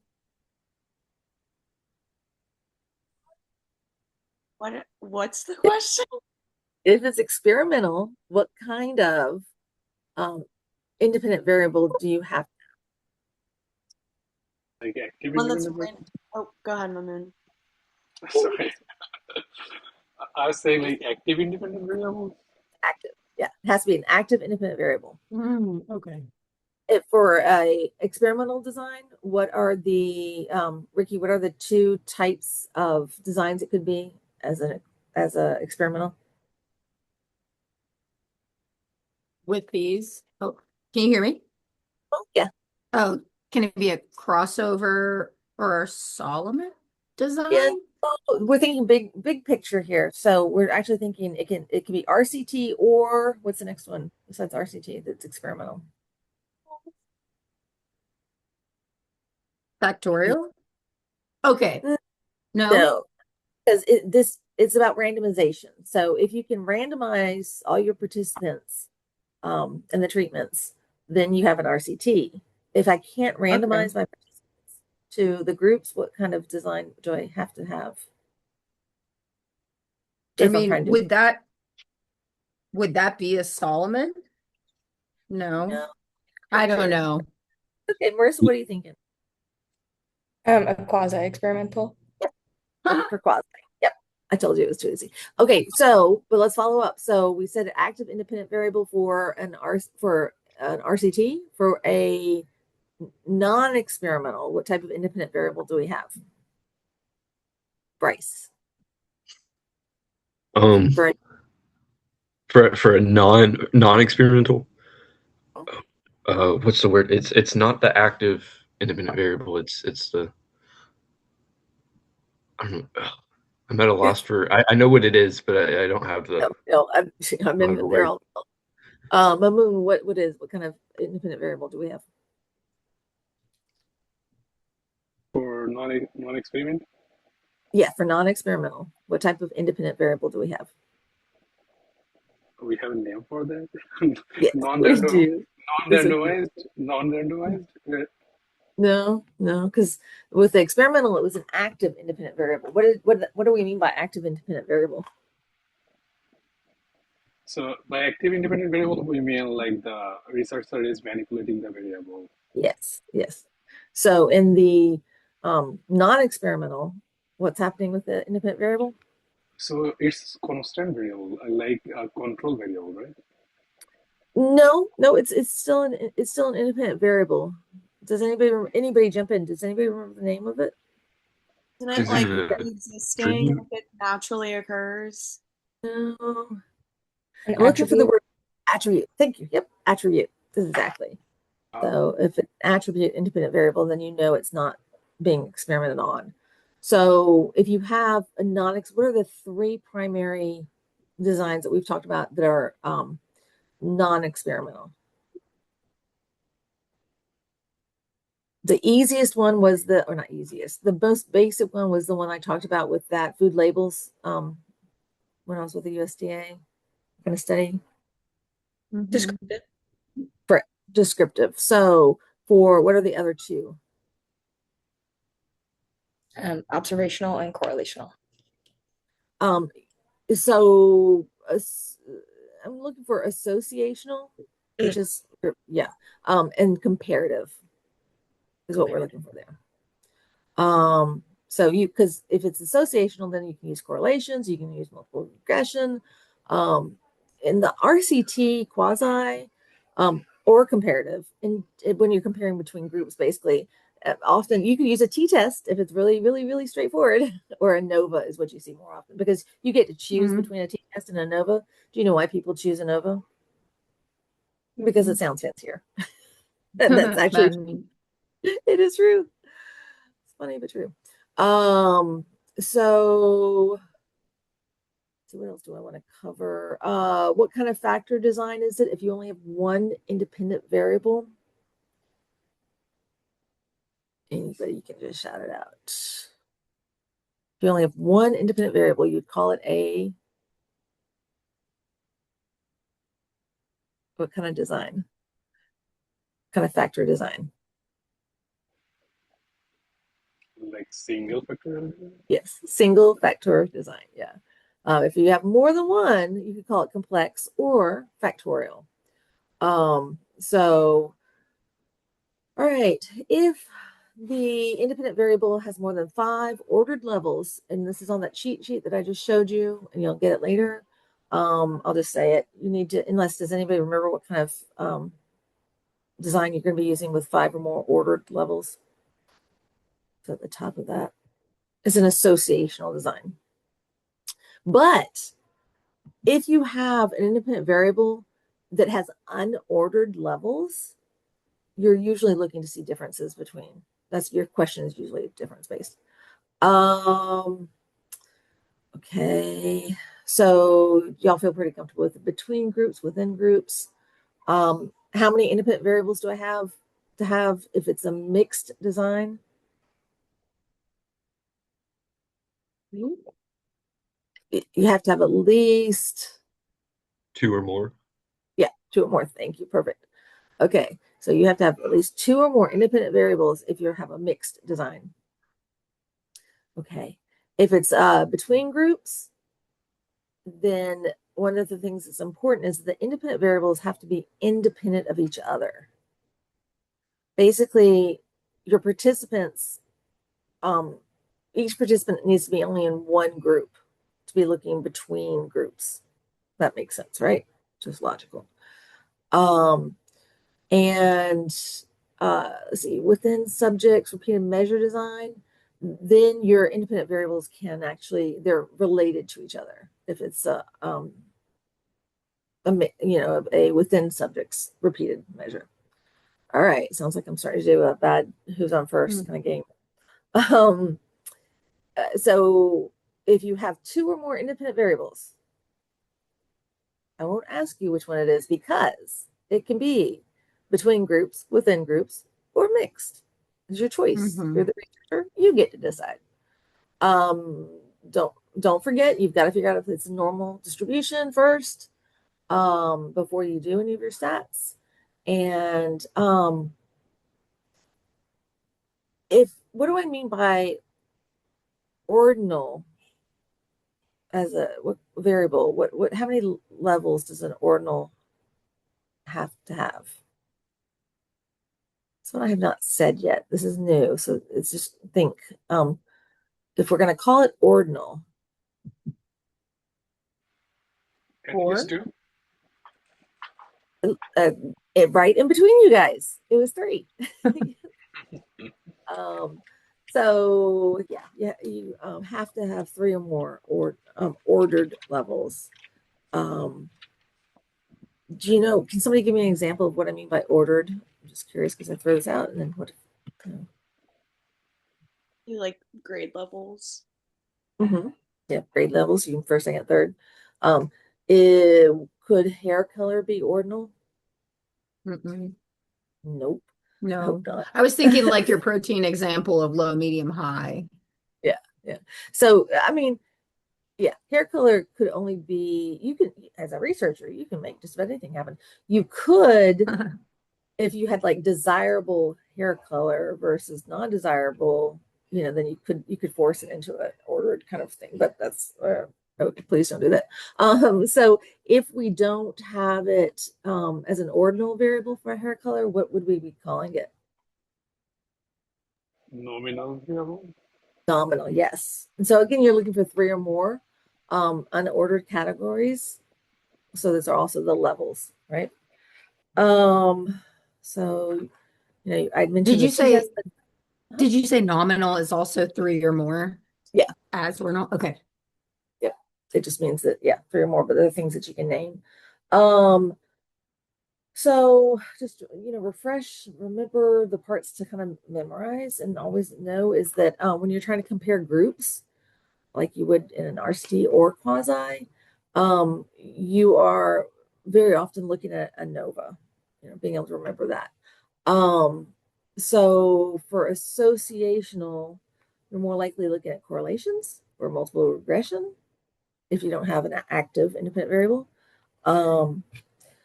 So like dichotomous, you can memorize whatever that you actually can use your independent variables in multiple regression if you're normally distributed, right? Even though they're nominal, that talk to your statistician, but that can work. What kind of stats do we do when we have normally distributed variable, and your variance between your groups is basically equal, relative equal sample sizes, and all the participants in the groups are independent of each other? What does anybody know the type of test that is the big category is called? Parametric. Control variables? Oh. No, we're talking about you hear when people talk about parametric testing or parametric stats, you can only do that parametric when you have a normally distributed, data. So these are just again little cheat sheets, things that somebody may throw out the word, parametric, and it's good to know what we mean by it. Okay, so that again was a review of a review. But as we know from what we know about how learning happens, the more times that we are exposed to it, the better, most likely we're gonna get it. All right, going back to your pre and post exam, um, the next one is very new, relatively, 10 years old. I don't know. It's called Most. Does anybody know anything about Most? Trying to get a feel for what you know. Rebecca, have you ever heard of Most for design? No, No. yeah. Is there? So nobody has. Okay, cool. So it actually came from the world of engineering, is where we picked it up from, and then applied it to behavioral interventions. And so this is often done before you conduct like a large RCT. And then you really have three phases in this kind of design. You've got your preparation phase. That's great. You've got your optimization phase, which is where you're figuring out what's the optimal way to approach it, right? And then you got your evaluation, where you measure. So you can see how this would be a good a good design to do before you do an RCT, because you take the time to figure out, what works best during the intervention. When I say longitudinal, what are we doing to the participants? I'll go back to Rebecca. Rebecca, what do we do when we're doing a longitudinal research? What are we doing to our participants? I think data is being collected repeatedly from a particular, yeah. Yep, exactly. Yep. So you're repeating, you're collecting that data, like you said, over multiple time points. And that way you can see how things change over time. This is a hard one. Main effects. What do we mean? This is an important one and a hard one. Mamoon, what do we know about main effects? So main effect is the direct effect of an independent variables. Mm-hmm.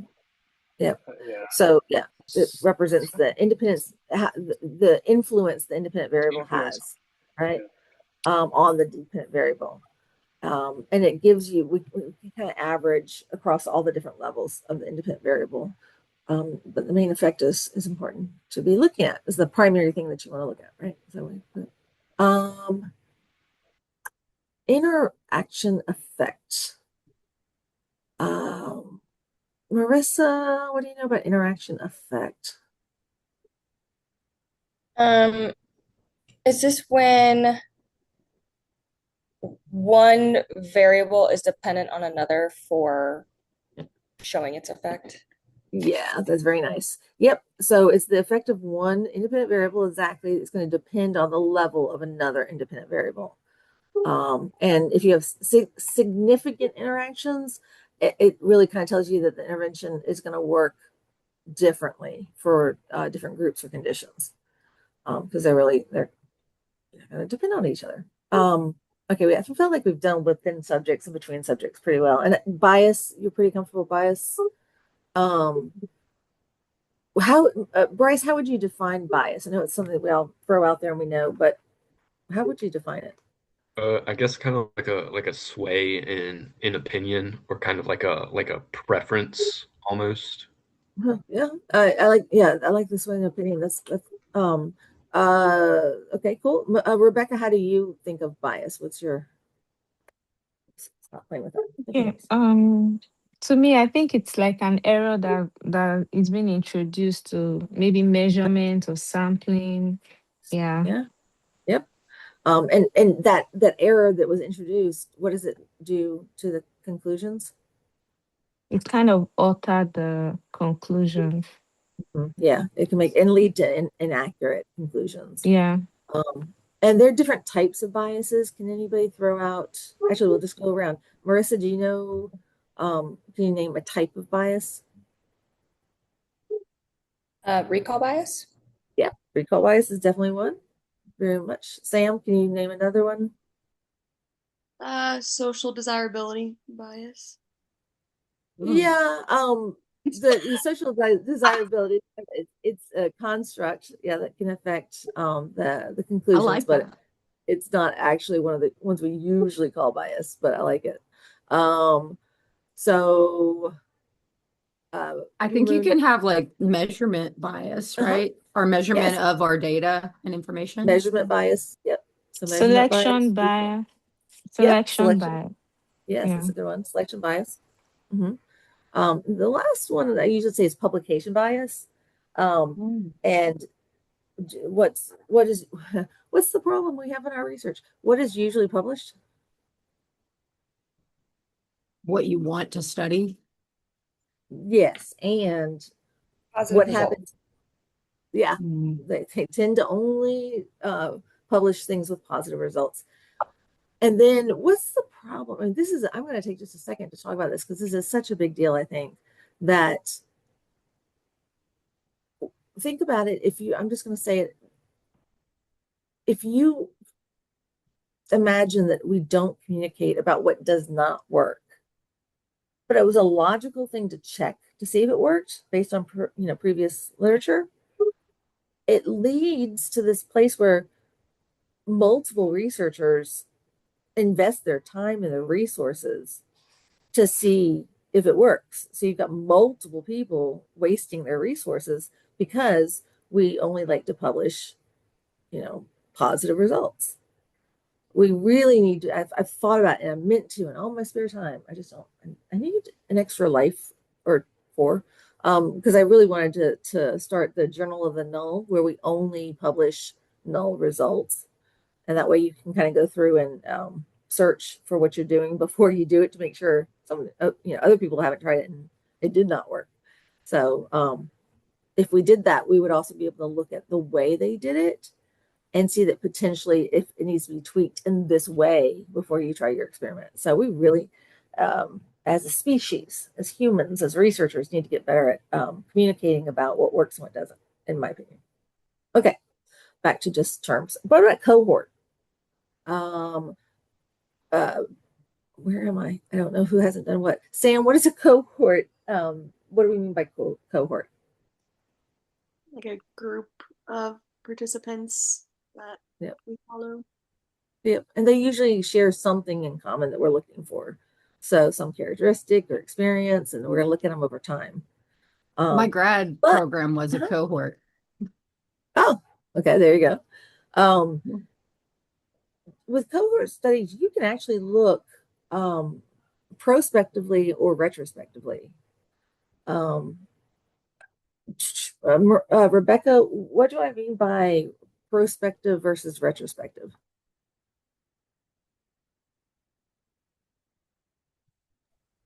I think pro is before and Yes. retrospective is after. Yep. So you can have a cohort study and look at it either way. Okay, now randomization. There are a lot of different types of randomization. So randomization, remember, we're doing it because we want to, control for bias, and we want to make sure that each participant has an equal chance of being assigned to the treatment groups or no treatment group. No. Block randomization. So anybody want to what do we mean by block randomization? Hi. Oh, you got a car. That's so cool. Should I show you want to show the group? Is that what you want to do? Oh, let's see. Is Let's this show. similar to the Here, multifactorial design? Oh my sorry. gosh. No, I No. didn't. I just looked up.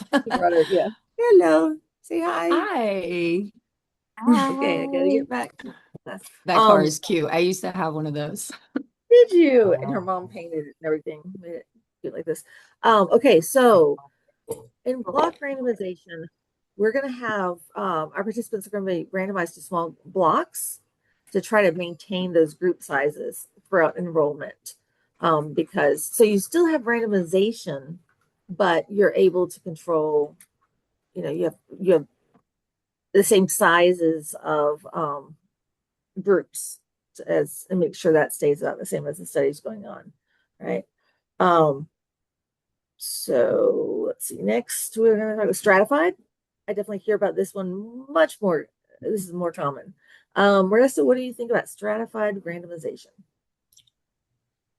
It's How- when you take participants and put them into subgroups that you identify a priori. Yeah, and based on something that you're really interested in studying, right? Or that you think, it's going to have an effect on the treatment. So, yes. So the participants are grouped according to some characteristic. That could be like disease severity. I mean, whatever. And that's done before, to ensure that balance, as between our treatment groups. Bye. Have a good trip.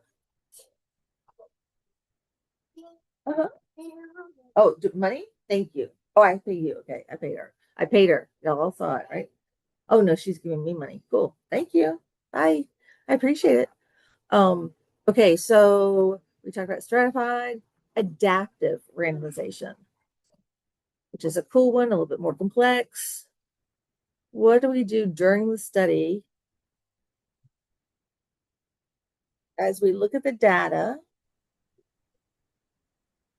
This was just struck me as adjusting to fit the parameters that we're finding in the study. So Yeah. does this mean you could move someone maybe from one categorization to another if that were more fitting?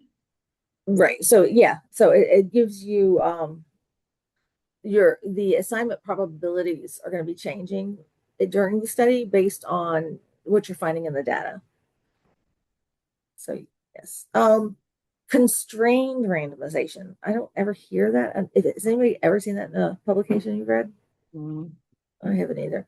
But that's when you somebody's done it. It's when you have restricting allocations that would to keep things that would be unacceptable as an imbalance between the groups. You want to make sure you're really controlling for who's in what group. Okay, cluster randomization. That's one we hear about a lot, right? And what do we mean by, we said it earlier. Marissa, what do we mean by cluster randomization? It's groups that are randomized, not the individuals. Yes, exactly right. I'm still trying to figure out the time difference. 1:32, 33. Okay, so we've got 40 more minutes. Do y'all want to take a break? I'm not hearing yes. Okay. We'll just keep rolling. Get up if you need to. We're all adults. So minimization. This is something we do when we're assigning the participant groups to minimize some differences that are important at baseline, because we want to make sure that at baseline there's certain characteristics the groups have that it's not we're going to minimize those differences. So we have, yeah.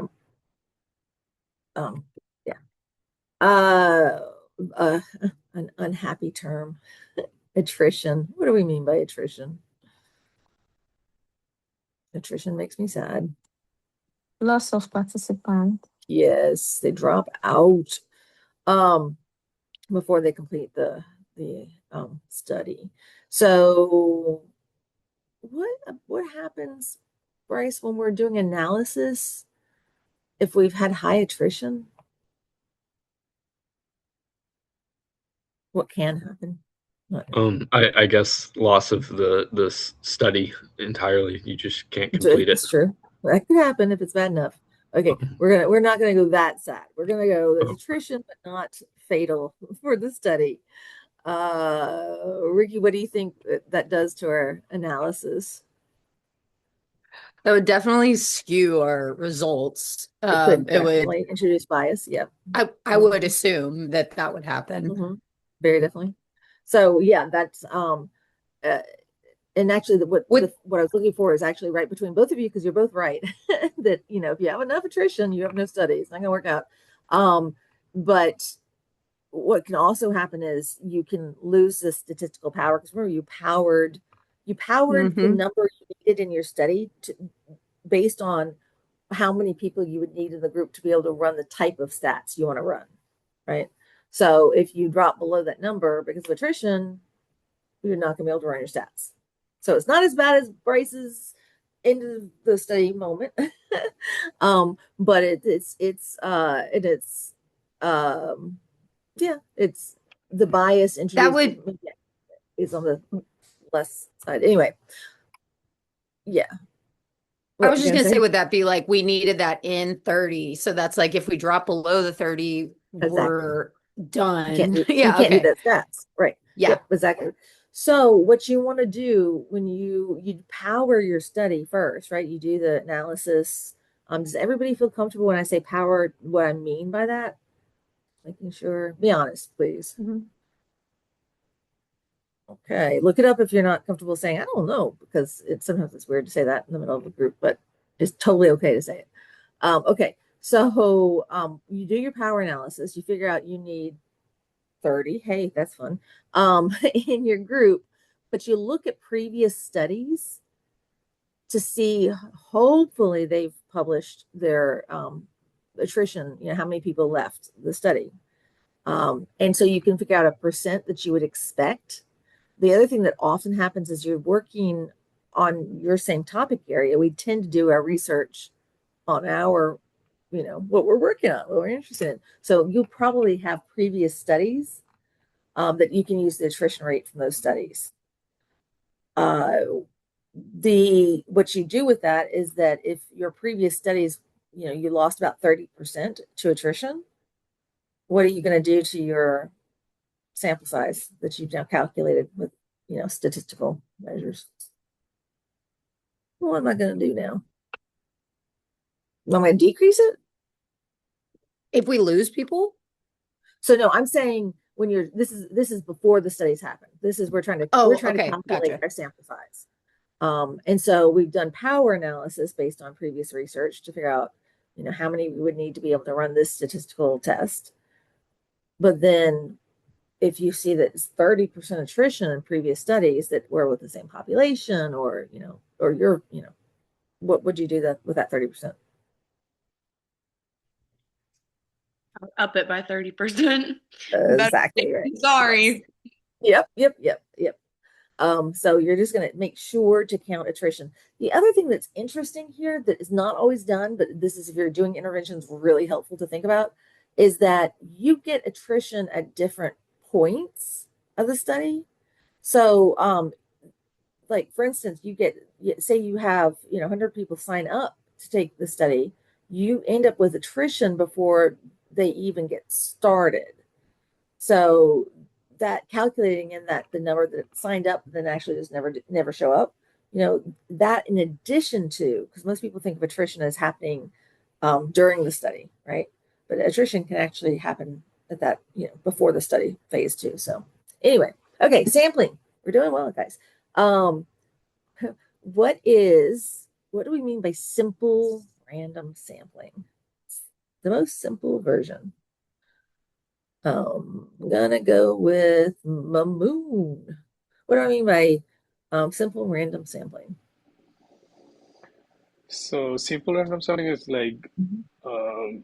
the participant come by their own will to the study. No, and that's a cool concept. I think I'm that, trying to decide. That's going to be more an IRB. You are so right. We do not want coercion. We don't want um, any kind of force, because there can be a variety of ways that you really can, kind of force people into things without them.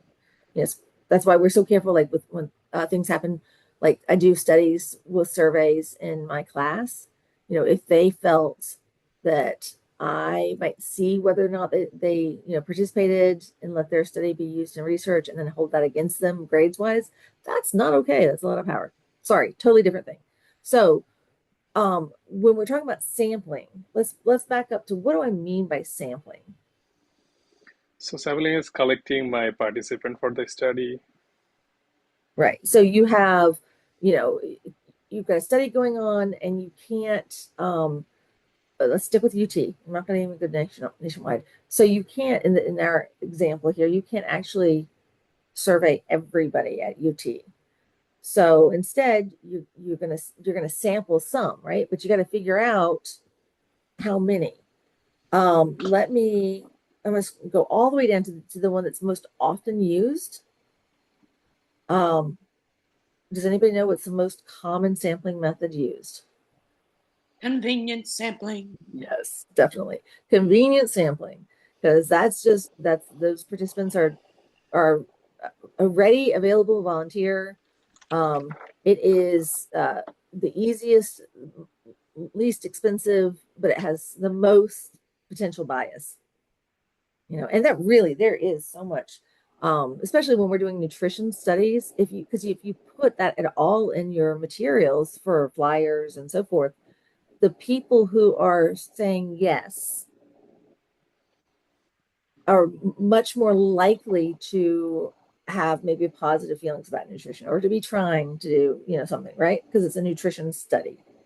And those people who, that we might actually want to see the most are the least likely to be in the study. How do we overcome that? So we do randomized sampling. But it's how do you get those people to say, yes, I'll be in your study? And yes, it's a duh factor. So How do you everyone has an equal chance, but who choose to participate in the study? Right. So say we're doing a convenient sample and we want to reduce bias. So instead of having people who are interested in nutrition, what could we do? This is a duh factor. I promise. Think this is very easy, and every single one of you know this. What would make you participate in the study? Hey, An incentive. Yep, incentives. So or yeah, this is any kind of incentive. incentive, but pay. Yeah, money is a good one. So if you do a survey for $5, think about it, is that going to be enough to get you to want to do it? Is it going to be enough to somebody else? But you can introduce coercion if you're paying too much. It was when I work. If you have to think about the population too, and what's $30 to a fifth grader might be different than $30 to the parent, potentially. I had problems when I was doing research in Mexico, and my IRB at the time made me increase the the amount that they were getting paid, and I tried to explain that it was, you know, that's too much. That's coercive with where we were. That's the family I was working with. That was their monthly income, equivalent to a monthly income. So you need to think in terms of, yeah. Anyway, okay. So sampling, convenient sample is put up flyers, send out emails, people sign up. It's the one we do most often. It's got the most bias. Now let's get to a little bit higher level sampling methods that are a little bit better, reduce bias. So when we talk about simple random sampling, and I think you said this just a second ago, Mamoon, every individual has an equal probability of being selected, is what that means. Okay. What about systematic random sampling? And this is where random, I told you at the beginning, random gets confusing because we're talking about random here, but that's not the same thing as the randomization we do when we put participants or groups into a treatment. So this is different. This is in sampling. So systematic random sampling is what, Sam? So When are they? Uh-huh. it's gonna follow like some sort of system to where like every so and so participant is like randomly. Yes. So participants, every person would be, you know, uh, selected to be in the study. So you still are getting, some randomization at that point, but it's in the sampling. So what do we mean by stratified? So Mamoon, have you heard me talk about this short, healthy? Yes, with Siobhan's work. Um, what would what would we mean by stratified random sampling? So for stratified sample sampling, we like group people according to Uh-huh, some characteristic, like uh-huh. based on age or sex or like other characteristics. Then we Hmm. randomize that. Yes, then you draw randomly from those groups, right? Yeah, Right. from each Yes. stratum. Yeah. So then we can get even more complex. We can do the stratified sampling with differential probabilities of selection.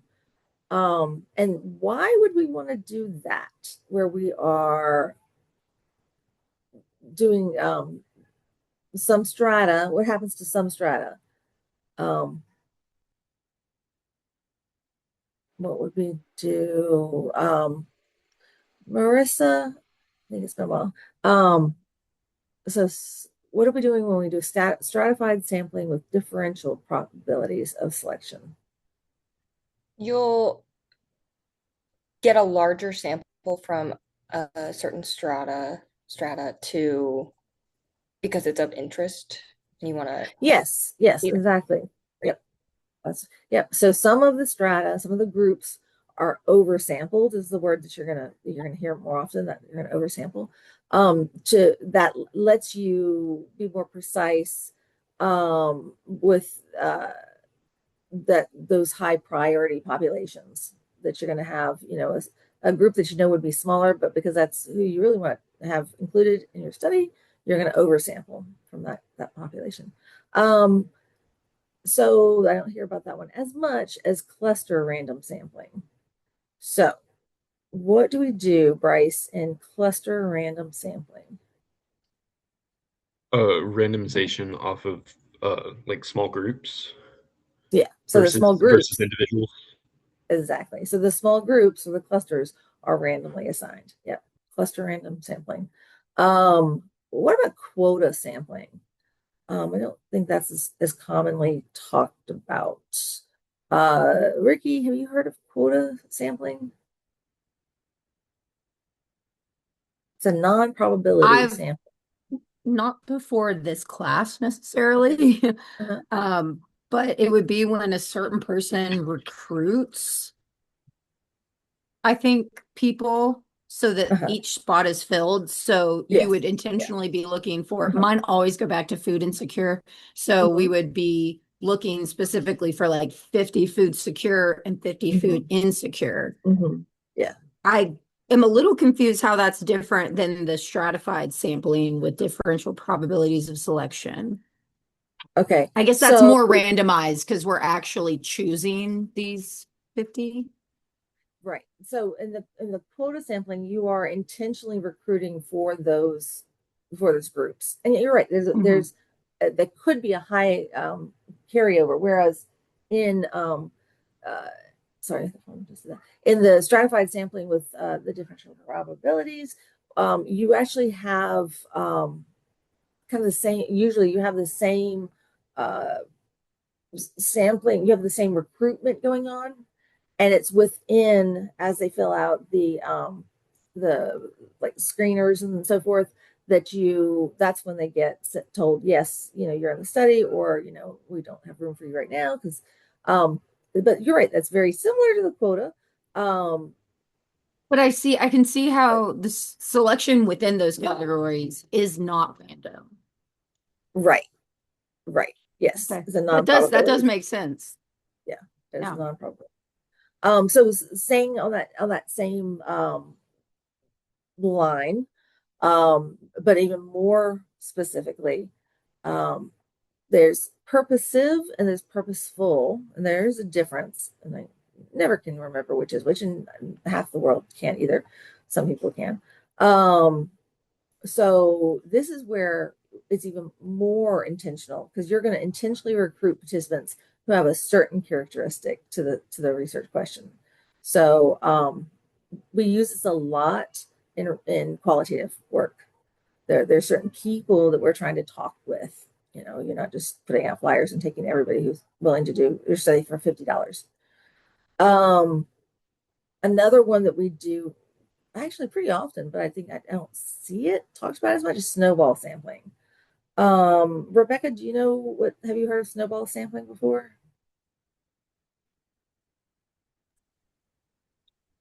No, No? I'm Okay. hearing that for the first time. All right.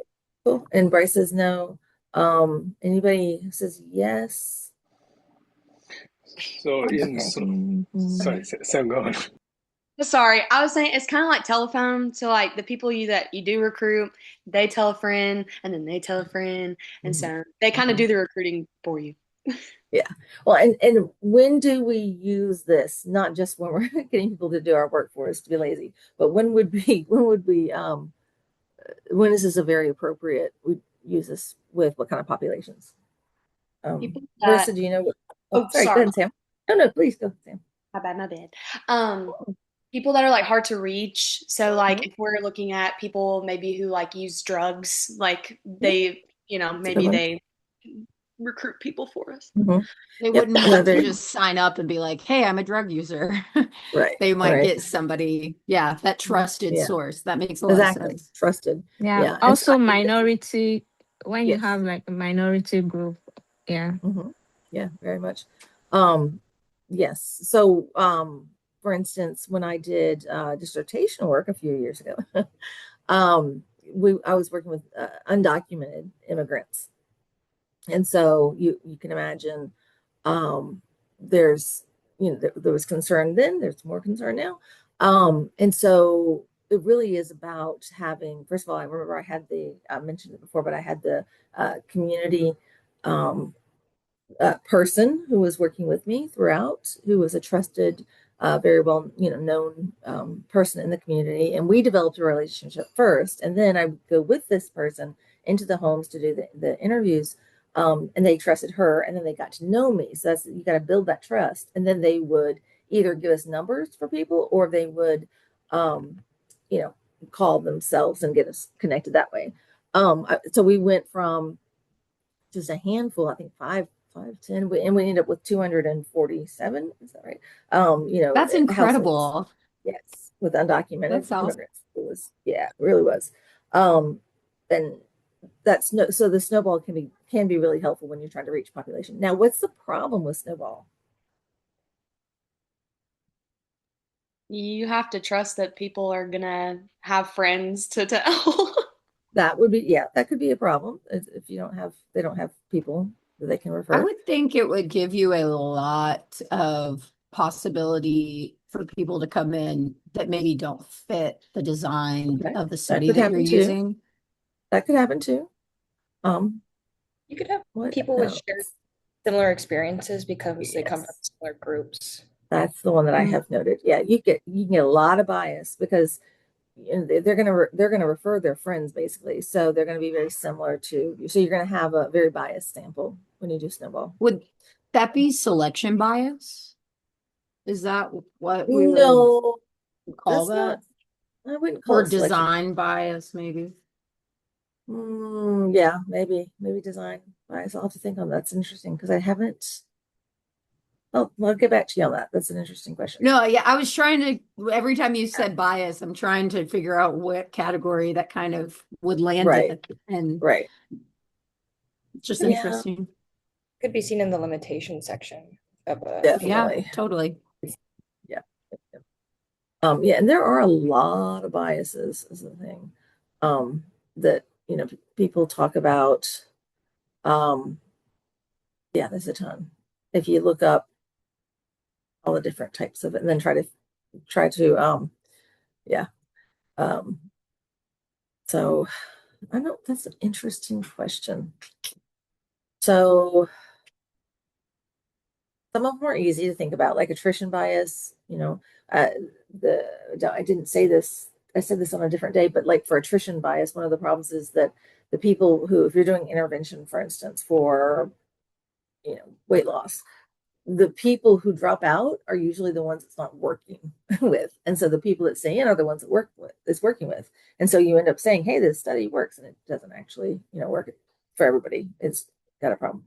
Anyway, and then like observation or observer bias is where the researchers they come in with their own perceptions and their own biases, and they influence a lot of things. They influence who they're gonna, how they're recruiting, how they observe or take measurements, and how they interpret definitely. Whereas you'd mentioned, Ricky, you mentioned selection bias. And that can be, where you're serving people with certain characteristics, for instance, that you introduce the bias because of how you include them in a study. Um, That actually helps a lot. That makes sense, kind of splitting of the two. I mhm. see how selection wouldn't necessarily be the participant selection, or what I'm selecting to include. Mhm. Um, I'm trying to think. Hmm. It's so fascinating. It's almost like an anchoring bias that's happening, but I know that's not what it is because anchoring bias is under cognition, right? So it's where you hear the first piece of information and then you kind of hold on to that at, moving forward as you make all of your other decisions in the research, and so it can pull it in a direction, right? So I'll have to think on it and get back to you. Okay, anyway, sorry. I always love it when there's something I don't know. That's really cool. Okay, validity. What are we talking about with validity? What does validity mean? How about internal validity? Let's stick with that one first. Marissa, what's internal validity? Being sure that what we observe is attributed to the intervention itself and not some outside factor. Right. Yep. So how sure are we that change that we saw in our dependent variable was actually caused by the intervention, right? Are there other things that could have possibly um, caused the change? So that's internal. What about external? Can't remember. Bryce, what do you know? What have you heard of external validity?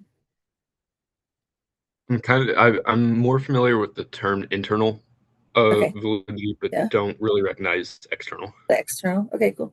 Um, so Mamoon, have you heard of external validity? Yeah, I did. So external validity is like if we can generalize the findings to Yes. other population group. Exactly right. Yep. Yep. The extent to which you can, generalize your findings to the other populations or settings or situations or any of those things. Fidelity. Um, Marissa, I can't remember what fidelity testing we've talked about before. What talk to us about fidelity testing? Pretty sure Yeah, we've talked. I've mostly talked about it in implementation science, making sure that the Oh, so intervention is delivered yes. as initially planned. Yeah, that's exactly right. So you need to be systematic and assess whether or not the intervention is being, as Marcia said, delivered the way it was planned according to the protocol, right?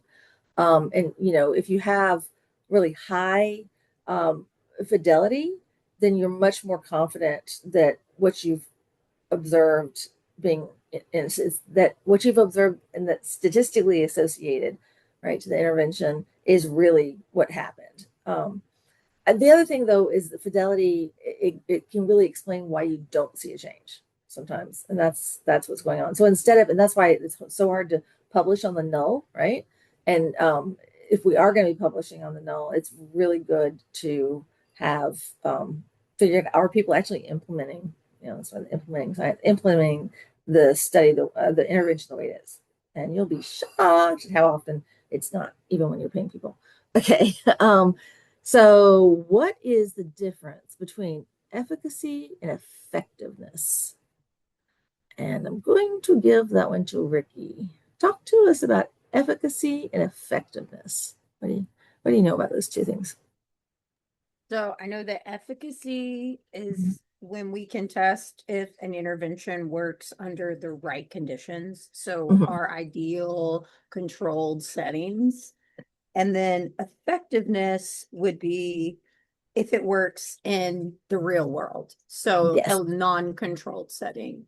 Yep, that's perfect. That is a perfect explanation. Thank you, Dr. Cool. French. That is all There you her. go. There you go. Okay, so here's one that comes up for graduate students often on their projects. And Mamoon, can you talk to us about the difference between mixed methods and multiple methods? How do we know which is which? So my understanding is a mixed method is when I use qualitative and quantitative data together. And multiple method is when I use different system, like I'm taking data from a survey, then taking data from medical record. So that will be a multiple method, not a mixed method. It can be Yeah, like qualitative, quantitative, but not like necessarily. yeah. So it's they're both going to be using qualitative and quantitative, right? But the difference is in, though I think that's easiest to think about it, is that in mixed methods they depend on each other. You can't do this part of the study without having done this part of the study. So you can't do the qualitative piece if you don't have the data from the quantitative piece, right? To be able to do that. So they are truly mixed up to where you can't pull them apart and just do part and still have the same study. Whereas in multiple methods, you're using more than one research a method to answer a question, but it could stand alone if you needed to. Is just an easy way to kind of figure out which one's which. But definitely, if you're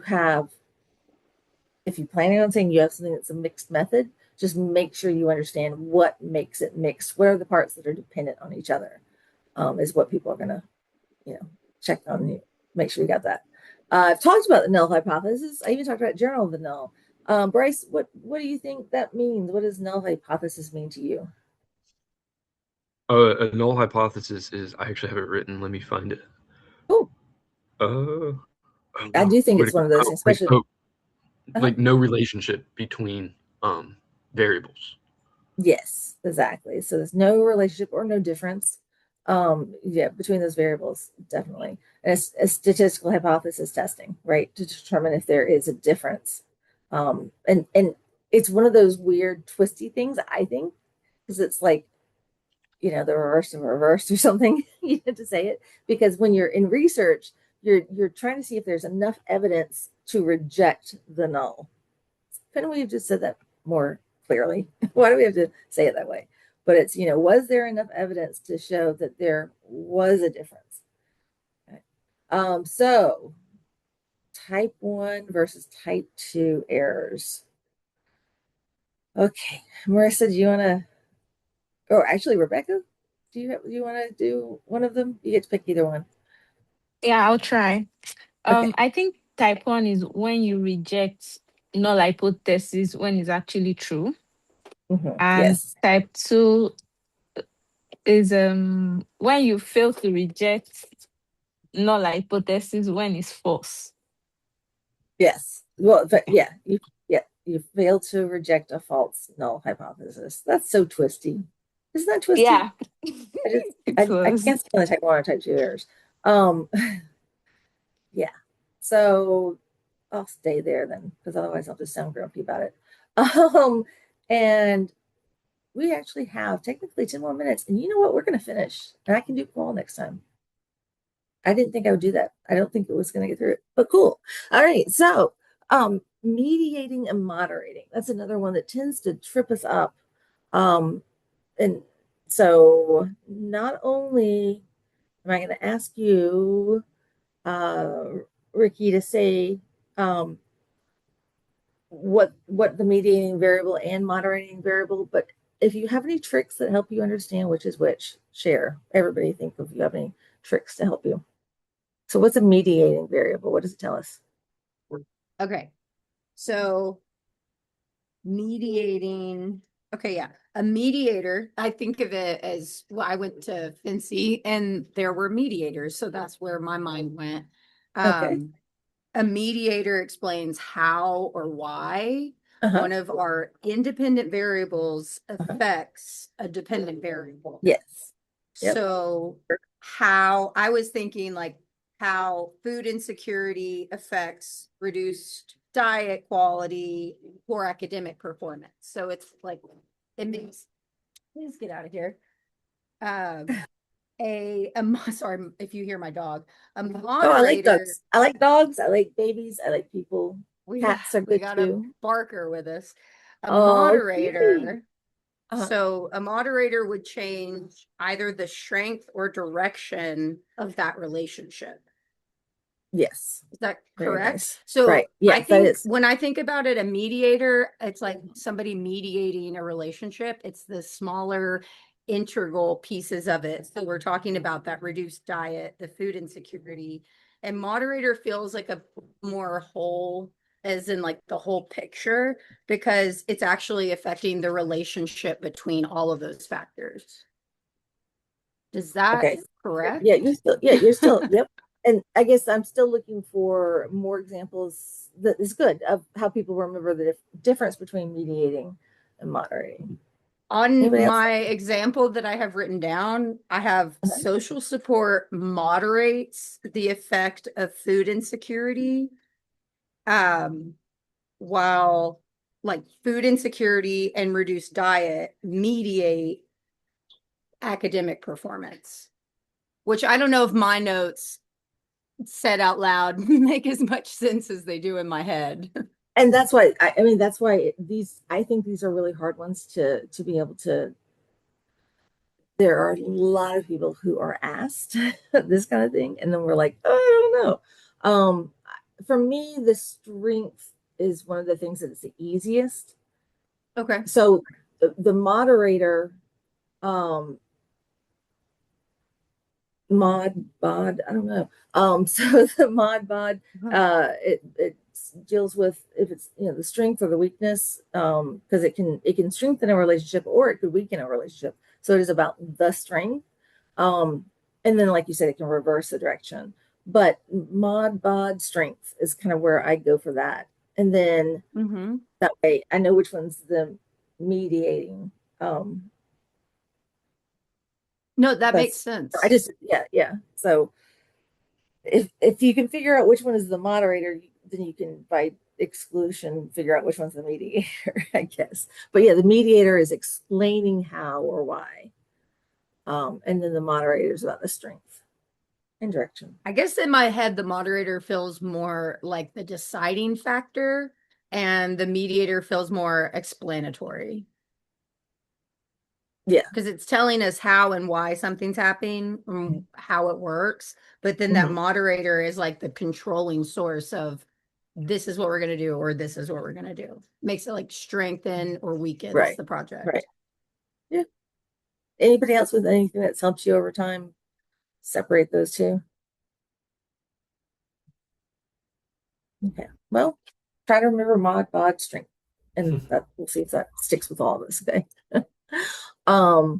So this is a nice easy one.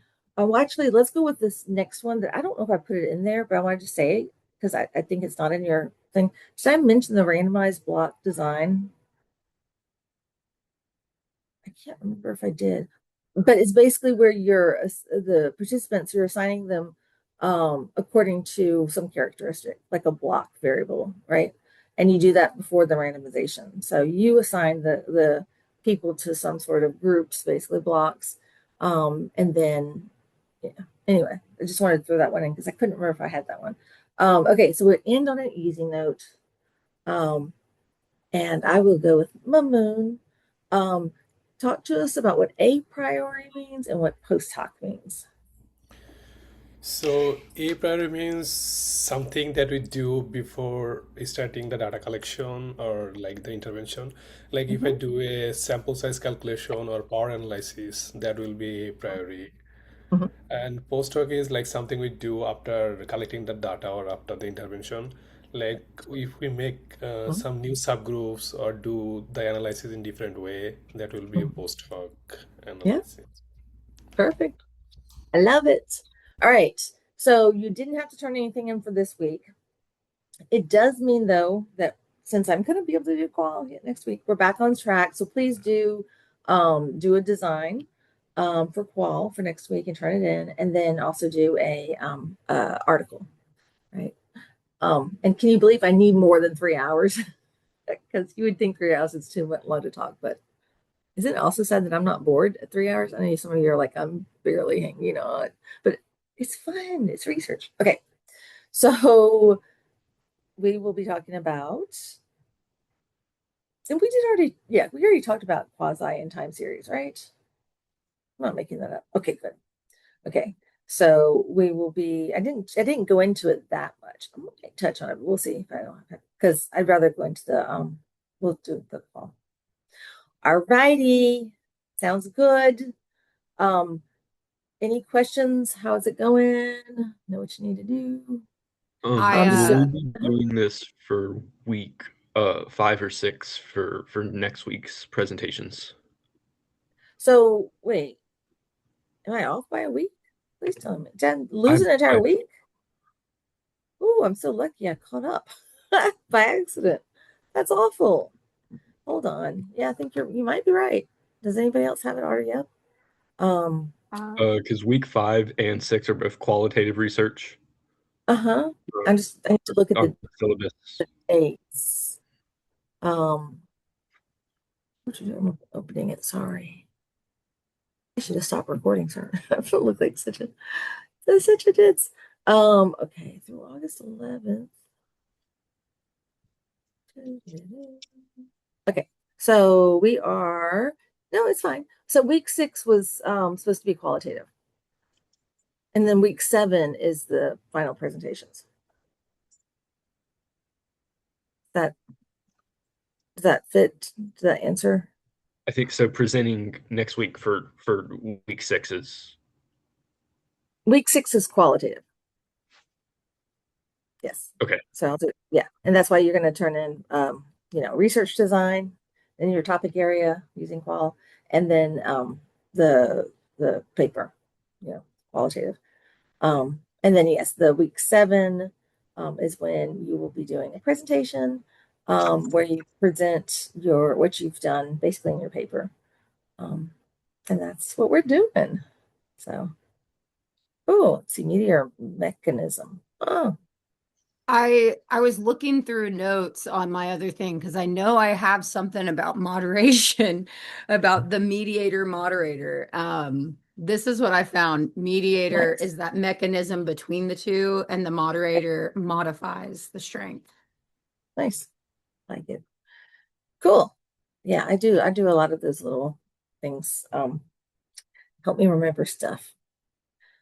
All right. So we're clear about next week, and then the final, it's already done, which is crazy. All righty. If you have any questions, let me know. Thanks, guys. Thank you so much.